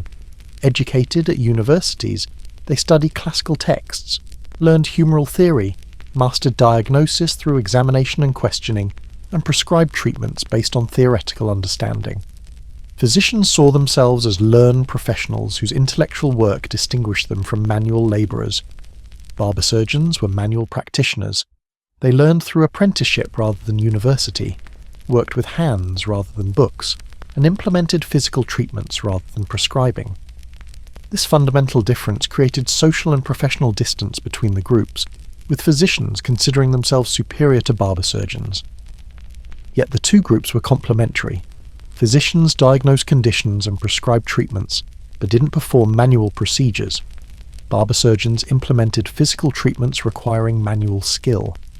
A physician might determine that bloodletting was necessary and specify location and quantity, then refer the patient to a barber surgeon for actual execution. This division of labour was partly theoretical. Medieval thought distinguished intellectual work as noble from manual work as lower status. A physician maintained dignity by avoiding physical manipulation. The barber-surgeon, already engaged in manual labour through barbering, naturally extended to manual medical procedures. Economic factors reinforced the division. Physicians served wealthy clients who paid substantial fees for consultations. Their practice focused on affluent individuals who could afford lengthy examinations and expensive prescriptions. Barber-surgeons served broader populations, including many people unable to afford physician fees. Competition arose particularly in grey areas where jurisdictions overlapped. Barber-surgeons who ventured opinions about internal ailments encroached on physician territory. Physicians who attempted to control surgical practice threatened barber-surgeon independence. These boundary disputes created ongoing tensions and legal conflicts. Physician guilds sometimes petitioned authorities to restrict barber-surgeon practice. They argued that unlearned manual practitioners endangered public health by exceeding their competence. These efforts aimed to preserve physician monopolies over certain treatments and maintain professional hierarchies favouring university-educated practitioners. Barber-surgeon guilds resisted such restrictions vigorously. They argued that practical experience made them competent practitioners, that common people needed affordable care physicians didn't provide, and that manual skills couldn't be learned from books. These arguments defended barber-surgeon autonomy and economic interests. Legal battles over jurisdiction occupied considerable time and resources. Cases went before city councils, royal courts, and ecclesiastical authorities. Outcomes varied by region and era, with some jurisdictions strongly favouring physicians while others protected barber-surgeon independence. Individual relationships between physicians and barber-surgeons varied tremendously. Some physicians viewed barber-surgeons with contempt, considering them ignorant workers. Others respected skilled barber-surgeons and maintained collegial relationships. Some barber-surgeons resented physicians' arrogance. Others admired their learning and sought to emulate it. Collaborative care happened despite professional tensions. A physician treating a wealthy patient might consult with a barber-surgeon about surgical options. The barber-surgeon might implement treatments under the physician's supervision. These cooperative arrangements benefited patients while respecting professional boundaries. Knowledge transfer occurred through multiple channels. Literate barber-surgeons read medical texts, gaining theoretical understanding beyond practical training. Some attended public anatomical demonstrations at universities, observing dissections that informed their practice. Informal conversations between physicians and barber-surgeons shared insights and techniques. Anatomical knowledge was particularly contested territory. Physicians claimed exclusive right to understand human anatomy through theoretical study. Barber-surgeons argued their practical experience cutting into bodies gave them superior anatomical knowledge. Both claims had validity, and combined knowledge from both sources advanced medical understanding. Dissection provided opportunities for interaction. Universities occasionally performed public dissections for educational purposes. Barber-surgeons attended these events, observing as physicians demonstrated anatomical structures. Some barber-surgeons assisted with dissections, their practical skills making them valuable contributors. Social boundaries remained rigid despite professional cooperation. A physician wouldn't socialize with a barber-surgeon as an equal. Marriages between the families were unthinkable. The professional collaboration didn't bridge the social chasm created by class distinctions and educational differences. Writing distinguished the group significantly. Physicians published treatises, contributed to medical literature, and engaged in scholarly debates. Barber-surgeons, many illiterate or barely literate, participated little in written medical discourse. This literary gap reinforced perceptions of physicians as learned and barber-surgeons as merely skilled craftsmen. Some exceptional barber-surgeons bridged the divide. Through self-education, exceptional skill, and fortunate circumstances, a few achieved recognition approaching physician status. These individuals were rare exceptions, proving the general rule of professional separation, but they demonstrated that the boundaries weren't absolutely impermeable. Economic competition intensified as barber-surgeons' medical practice expanded.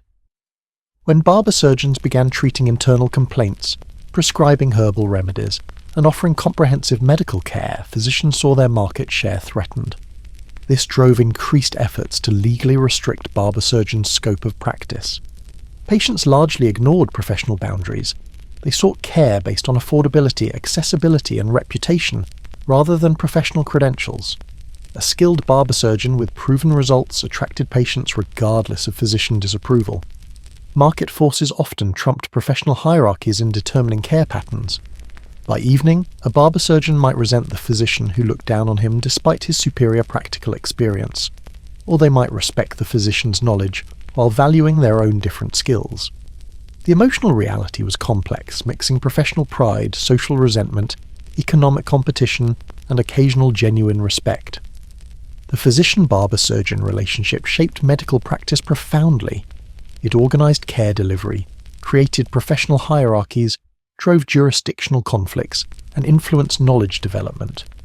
Understanding this relationship is essential for comprehending how medieval medical care actually functioned, rather than how idealized models suggested it should. War was a constant reality in medieval Europe, and battles produced horrific injuries requiring immediate surgical intervention. Barber surgeons played crucial roles in battlefield medicine, developing trauma treatment skills that advanced surgical knowledge generally. Military campaigns needed medical practitioners. Armies marching to battle brought barber surgeons to treat wounded soldiers. These practitioners might be hired specifically for campaigns, or might be soldiers themselves who possessed medical skills. Their presence was essential for maintaining fighting force effectiveness.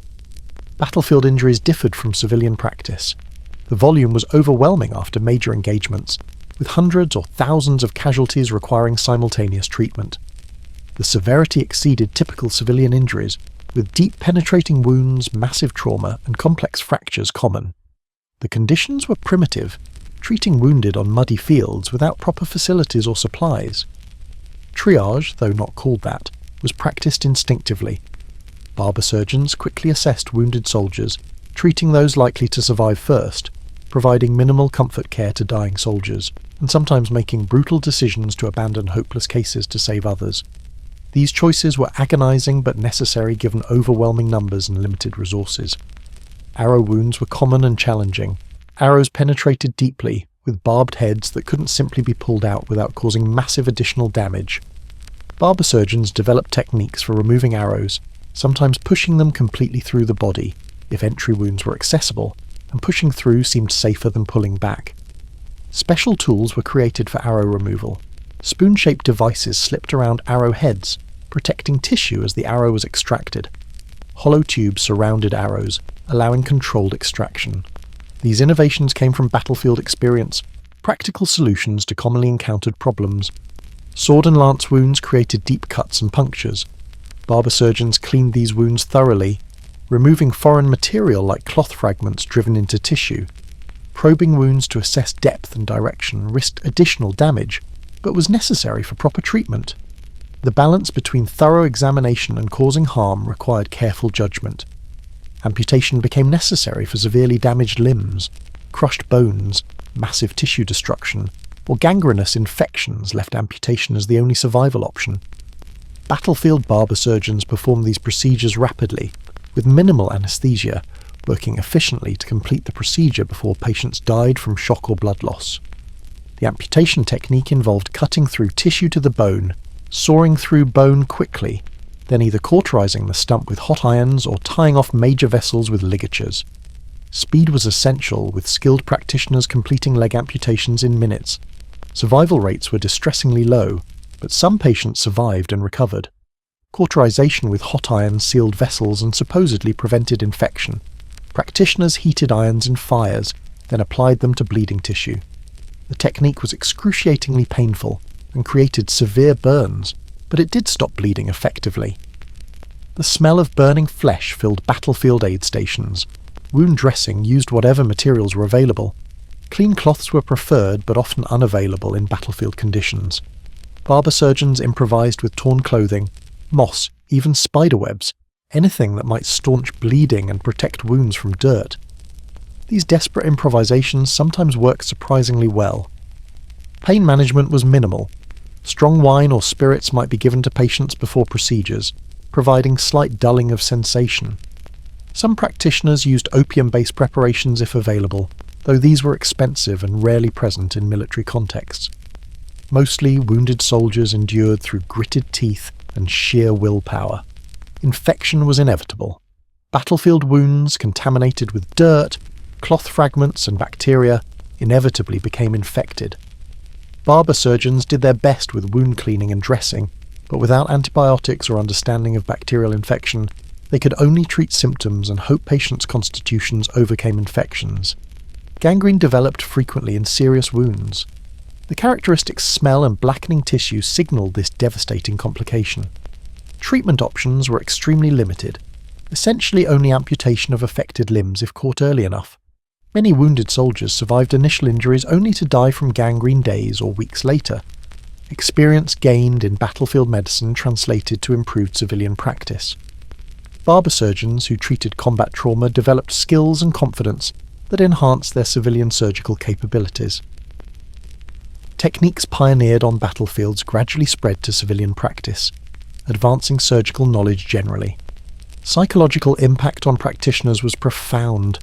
Treating hundreds of screaming, dying young men traumatized even hardened barber surgeons. The volume of suffering, the frequent futility of interventions, the impossible choices about whom to treat and whom to leave, all created emotional burdens that practitioners carried for life. Some barber surgeons specialized in military medicine, following armies and developing particular expertise in combat trauma. These specialists became respected for their skills and experience, consulted by commanders about medical matters, and valued for keeping soldiers fighting capable. Military employment provided steady income and opportunities for learning advanced techniques. Despite dangers and difficult conditions, some barber surgeons actively sought military positions. The pay was often better than civilian practice, and successful military surgeons could parlay their experience into enhanced civilian reputations. Documentation of battlefield medicine is limited but revealing. Some military barber surgeons wrote accounts of their experiences, describing treatments and outcomes. These rare texts provide valuable insights into surgical practice under extreme conditions and show remarkable sophistication, given contemporary knowledge limitations. By evening after a battle, exhausted barber surgeons had treated dozens or hundreds of wounded. Their clothing was soaked with blood, their hands raw from work, their emotions numb from witnessing suffering. They collapsed into sleep, knowing tomorrow might bring more wounded needing their desperate, skilled attention. Battlefield medicine represented barber surgeon practice at its most intense and impactful. The skills developed and lessons learned in military contexts advanced surgical knowledge substantially, demonstrating that practical experience under pressure could generate genuine medical progress, even without theoretical understanding. The unified barber surgeon profession eventually split into separate barbering and surgical professions. Understanding this gradual separation reveals how professional specialization emerged, and why the unusual combination of grooming and medicine eventually seemed inappropriate. The separation began slowly, driven by multiple factors. As surgical knowledge became more sophisticated and procedures more complex, specialists emerged who focused primarily on surgery, rather than dividing time between barbering and medicine. These practitioners sought recognition as distinct from mere barbers, emphasizing their advanced skills and medical knowledge. Guild structures began distinguishing between barber surgeons who performed serious medical procedures and simple barbers who only groomed customers. Some cities created separate guilds or divisions within existing guilds, formally recognizing the distinction between surgical and purely barbering practice. Educational developments accelerated separation. As some barber surgeons gained access to anatomical education, attended surgical lectures, or studied medical texts, they acquired knowledge beyond practical training. These educated surgical practitioners sought professional identities reflecting their enhanced learning, distancing themselves from less educated barbers. The Renaissance's emphasis on empirical observation and anatomical study particularly influenced surgical practice. Dissections became more common, revealing accurate anatomical knowledge that improved surgical technique. Practitioners who participated in these anatomical studies gained expertise that elevated them above traditional barber surgeons. Famous surgical specialists emerged, achieving recognition for particular skills or innovations. These individuals raised surgery's professional status, demonstrating that surgical practice could be intellectually sophisticated rather than merely manual skill. Their success created aspirational models for younger practitioners. Economic incentives drove specialization. A practitioner focusing exclusively on surgery could develop advanced skills, handle complex cases, and charge premium fees that surpassed income from combining surgery and barbering. Specialization made economic sense for ambitious, talented practitioners. Urban growth created sufficient market demand to sustain specialized practices. In large cities, enough patients needed surgical care to keep a full-time surgeon busy. This market depth wasn't available in smaller towns or rural areas where combination barber surgery remained necessary for economic viability. Professional pride motivated separation. Surgeons performing delicate operations, treating serious injuries, and demonstrating anatomical expertise felt their work deserved higher status than haircuts and shaves. The combination with barbering seemed to diminish surgical practice's dignity and importance. Physicians' attitudes influenced the split. Physicians had always disdained barber surgeons as manual labourers. As some surgeons achieved greater sophistication, physicians became more willing to accept them as legitimate medical practitioners, but only if they separated from barbering. This physician acceptance required abandoning the barber half of the profession. Legal and regulatory changes formalised separations. Authorities in some regions created distinct licenses for surgeons versus barbers, with different training requirements, examination standards, and practice permissions. These legal distinctions made the separation official and enforceable. France pioneered formal separation relatively early. By the 16th century, French surgeons had largely separated from barbers, forming their own organisations and claiming professional status distinct from barbering. This French model influenced other European regions, though adoption rates varied. England's separation was contentious and prolonged. The Company of Barber-Surgeons, formed in 1540 by merging barber and surgeon organisations, attempted to maintain unity. But tensions between surgical and barbering members eventually proved insurmountable, leading to formal separation in 1745, when surgeons established their own independent company of surgeons. Germany's fragmented political structure created varied timelines across different territories. Some German regions separated the professions early, others maintained combined guilds into the 18th century. This regional variation reflected differing economic conditions, professional cultures, and regulatory approaches. The separation was never absolute. Many practitioners continued combining surgery and barbering, particularly in smaller communities where specialization wasn't economically viable.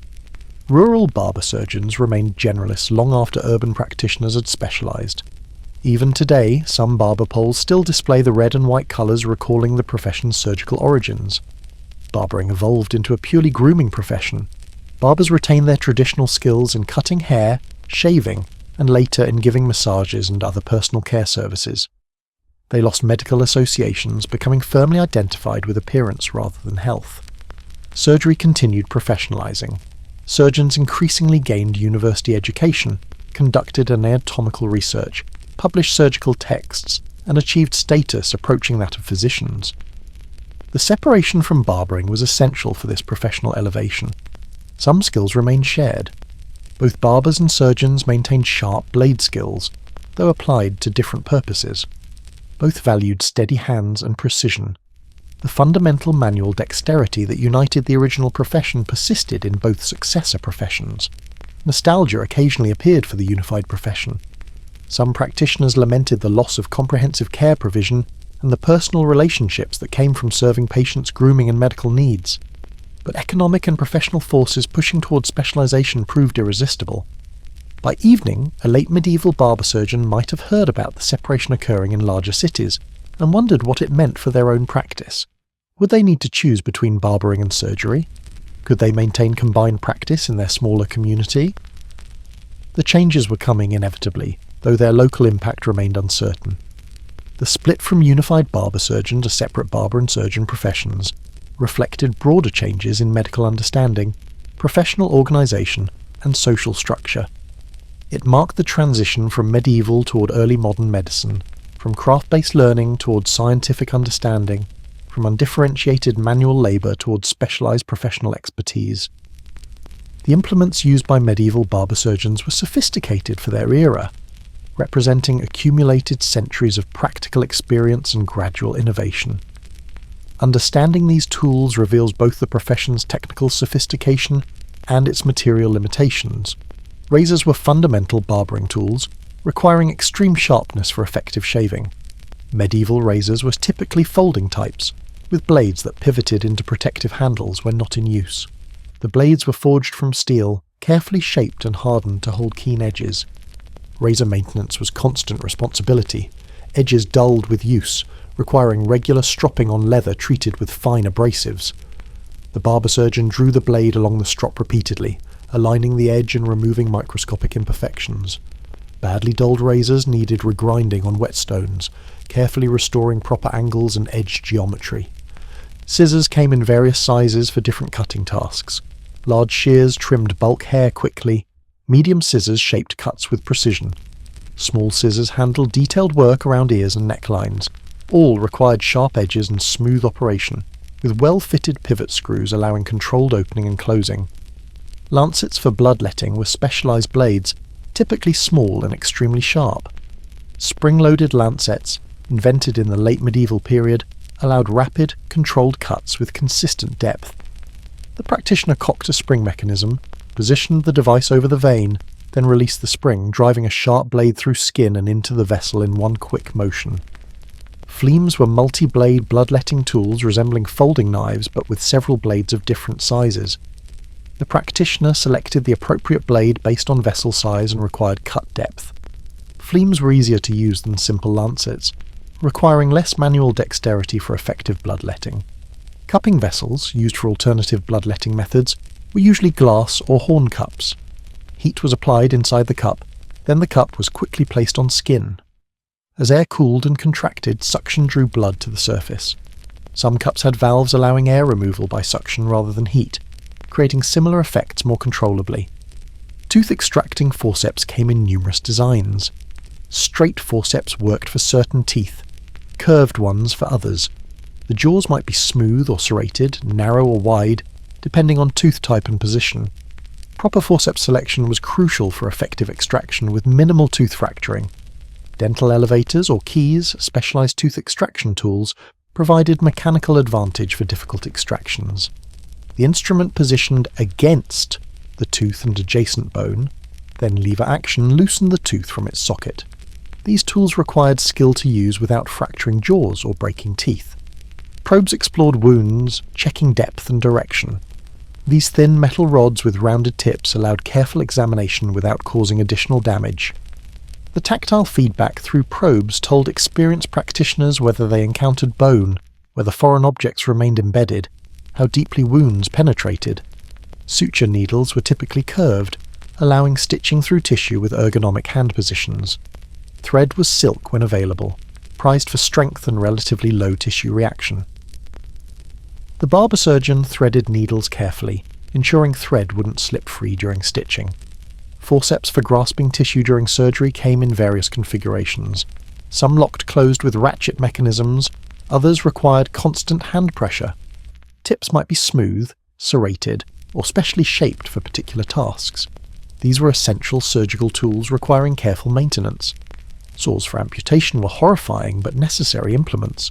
Straight or slightly curved, with coarse teeth designed to cut through bone efficiently, these saws completed amputations after tissue had been cut. Good saws cut smoothly without binding or chattering, minimizing time required for the procedure. Cautery irons in various shapes sealed wounds with heat. Flat irons for larger areas, pointed ones for precise work, different sizes for different applications. These were heated in fires until glowing red, then applied briefly to tissue. The heat stopped bleeding and supposedly prevented infection through burning away corrupt material. Specular opened body orifices for examination or treatment. Nasal specular, ear specular, and others allowed practitioners to see and access normally closed spaces. Some were simple spreaders, others complex mechanisms with screw adjustments allowing precise control of opening width. Syringes, typically made of brass or pewter, injected fluids into cavities or wounds. Bladder syringes used animal bladders as reservoirs with metal nozzles attached. These primitive injection devices allowed wound irrigation or medicine introduction. Containers held various materials. Bowls collected blood during bloodletting, often graduated with marks indicating volume. Jars stored herbs, ointments, and prepared medicines. Bottles held liquids, carefully sealed with corks or wax to prevent spoilage. Mortars and pestles crushed herbs and mixed preparations. Stone, metal or ceramic mortars of various sizes served different needs. The pestle's grinding action broke plant materials into fine powders or pastes, essential for preparing numerous remedies. Scales weighed ingredients for precise dosing. Balanced scales with standard weights allowed accurate measurement. Proper dosing was important for effective treatment, and avoiding accidental poisoning with potent herbs. Innovation occurred gradually. Practitioners experimented with tool designs, making small modifications that improved performance. Successful innovations spread through professional networks, adopted by other practitioners who recognized their benefits. This grassroots innovation slowly advanced tool quality across centuries. Regional specialties developed. Italian toolmakers became known for particularly fine surgical instruments. German craftsmen produced excellent blades. These regional reputations reflected specialized skills and manufacturing techniques, with practitioners seeking tools from renowned makers. Tool maintenance was daily responsibility. After use, instruments were cleaned thoroughly, removing blood and tissue. Metal was dried to prevent rust. Blades were oiled. Everything was inspected for damage, with repairs made promptly. Well-maintained tools lasted decades, representing significant investments worth preserving. Storage protected tools and kept them organized. Wrapped in cloth, placed in protective cases, hung on walls, tools needed secure storage preventing damage and allowing quick location during procedures. The organized workshop with properly stored tools marked professional practitioners. By evening, after the day's work, the barber-surgeon cleaned and put away their tools, ensuring everything was ready for tomorrow. This nightly ritual of care and maintenance connected them to their profession's material foundation, the physical implements that enabled their practice. The tools of medieval barber surgery were simple by modern standards, but remarkably effective within their technological context. They represented centuries of accumulated experience, incremental improvements, and practical problem-solving that created instruments genuinely suited to their purposes, despite obvious limitations. The medieval barber-surgeon, despite later specialization and professionalization of surgery, left substantial legacies that influenced medical development profoundly. Understanding these lasting impacts reveals how practical medieval practice shaped modern medicine's emergence. Empirical learning established through barber-surgeon practice became foundational for medical advancement. Rather than relying purely on ancient texts and theoretical reasoning, barber-surgeons learned through hands-on experience, observation of outcomes, and adjustment of techniques based on results. This empirical approach, learning from doing and observing, became central to scientific medicine. Surgical technique development owed much to generations of barber-surgeons, refining methods through practice. Amputation techniques, wound closure methods, fracture setting approaches, all were developed incrementally by countless practitioners who worked with their hands and noticed what succeeded or failed. Academic medicine later systematized these techniques, but the practical foundation came from barber-surgeon experience. Anatomical knowledge advanced significantly through barber-surgeon contributions. Their direct experience with human bodies, cutting into tissues, observing structures, handling organs, provided practical anatomical understanding that complemented and sometimes corrected theoretical knowledge from texts. Some barber-surgeons participated in early anatomical dissections, contributing observations to emerging anatomical science. The profession demonstrated that medical care could be accessible and affordable. While physicians served wealthy elites, barber-surgeons made practical healthcare available to common people. This tradition of accessible care influenced later public health movements and remains relevant to contemporary discussions about healthcare access and equity. Professional organisation through guilds provided models for medical professionalisation more broadly.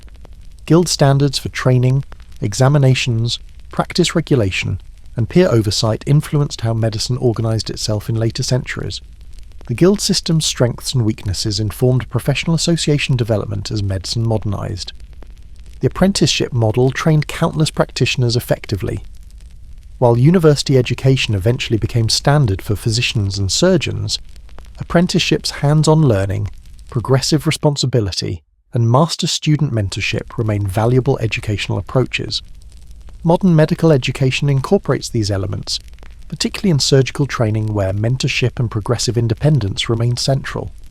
Recognition of surgery as legitimate medical specialty owes partly to barber surgeons raising surgery's profile and demonstrating its effectiveness. Despite low social status, their practical successes proved surgery's value, paving the way for surgery's eventual acceptance as sophisticated medical practice requiring serious study and skill. Documentation by literate barber surgeons contributed to medical literature.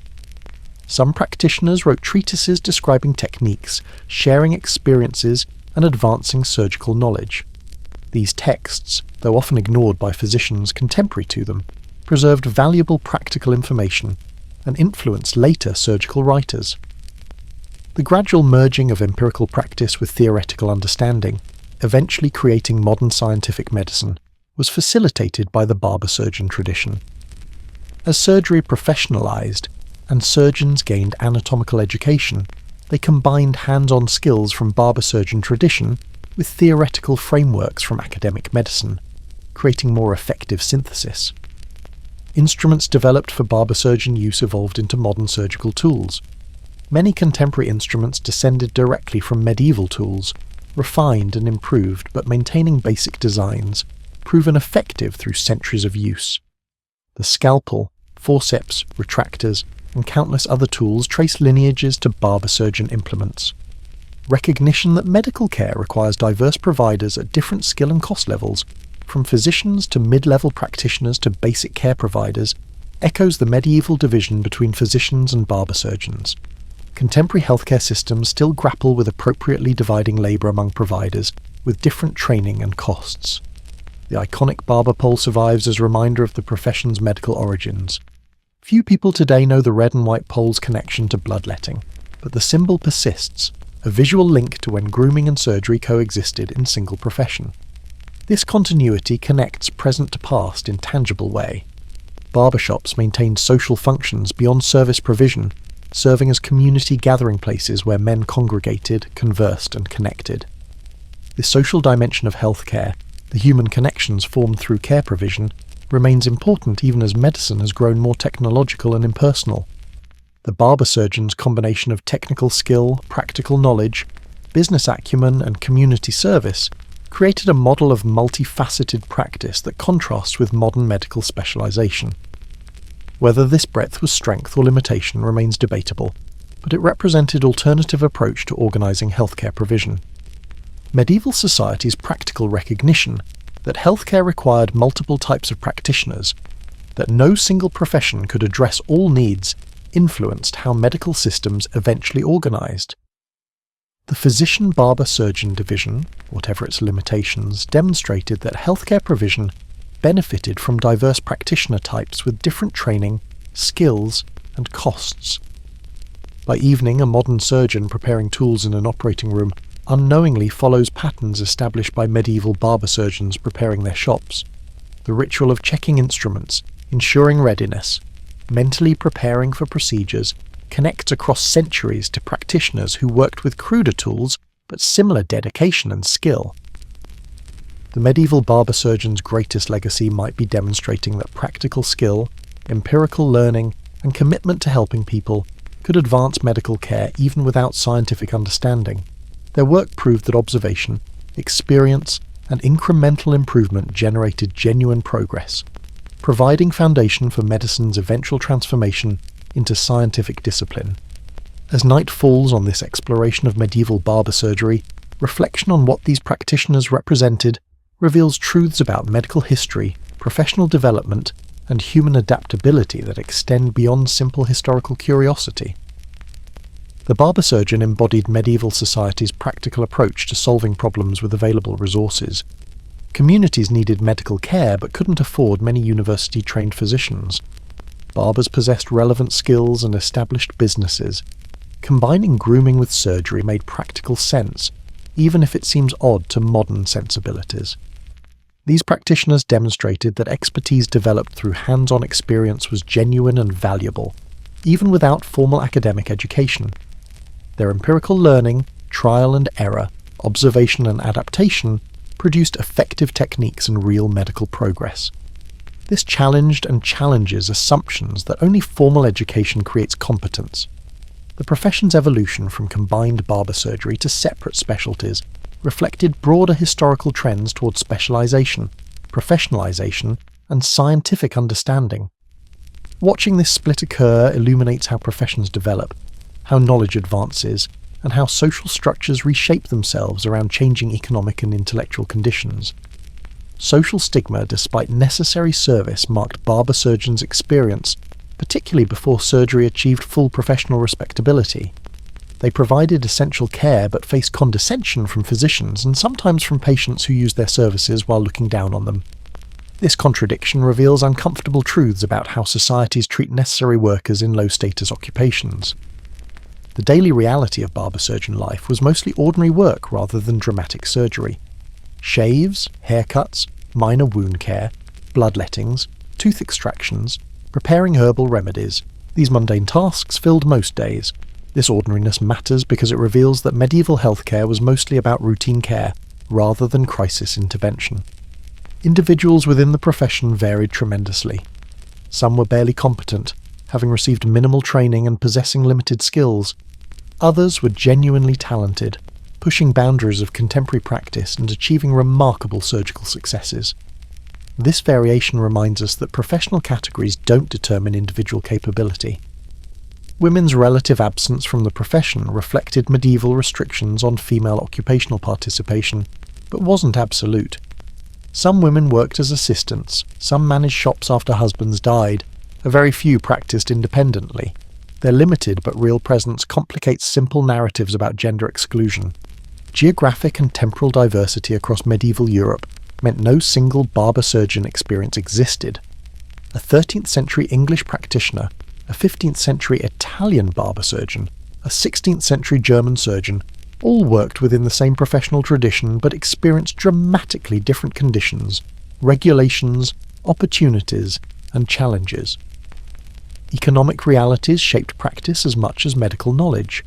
Barber surgeons were business people needing to generate income, manage expenses, and support families. These practical concerns influenced which services they offered, which customers they pursued, and how they organized their practices. Medical care and commerce intertwined inextricably. The psychological burden of inflicting pain to provide healing shouldn't be minimized. Day after day, barber surgeons caused suffering even as they tried to help. Managing this emotional weight required remarkable psychological resilience that deserves recognition and respect. Relationships with communities were complex.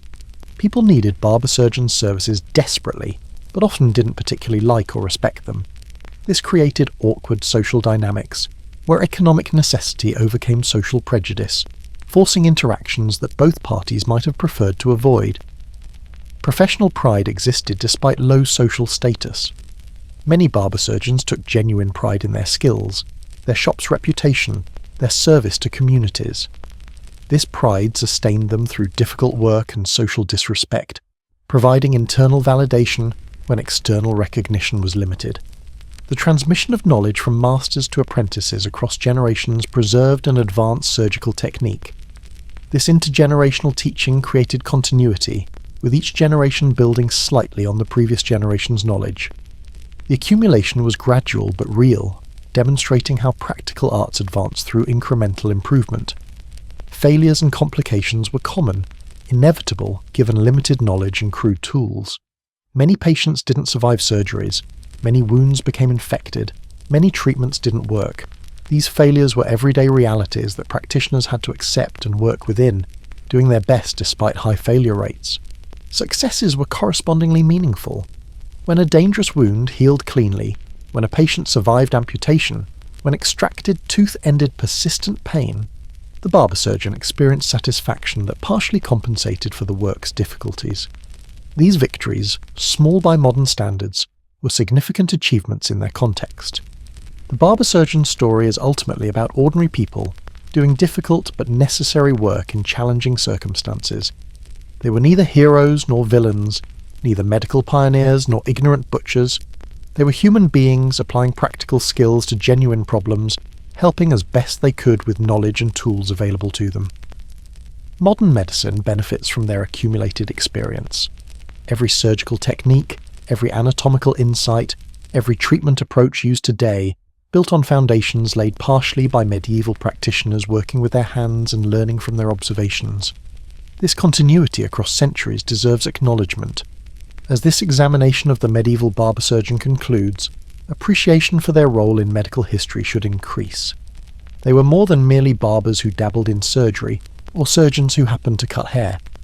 They were legitimate medical practitioners whose work, knowledge and dedication contributed meaningfully to healthcare provision and medical advancement.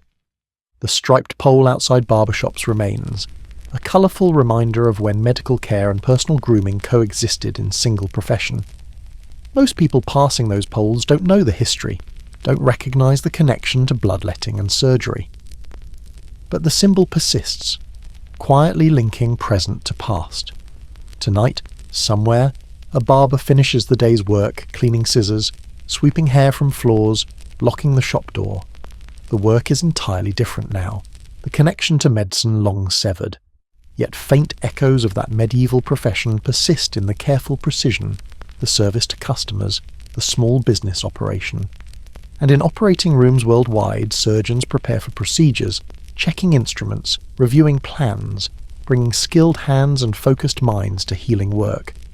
They are descendants, however distant, of those medieval practitioners who combined razors with lancets, shaves with surgeries, grooming with healing. The medieval barber-surgeon deserves remembering not just as historical curiosity, but as genuine contributor to medical progress and healthcare provision. Their work mattered. Their skills were real.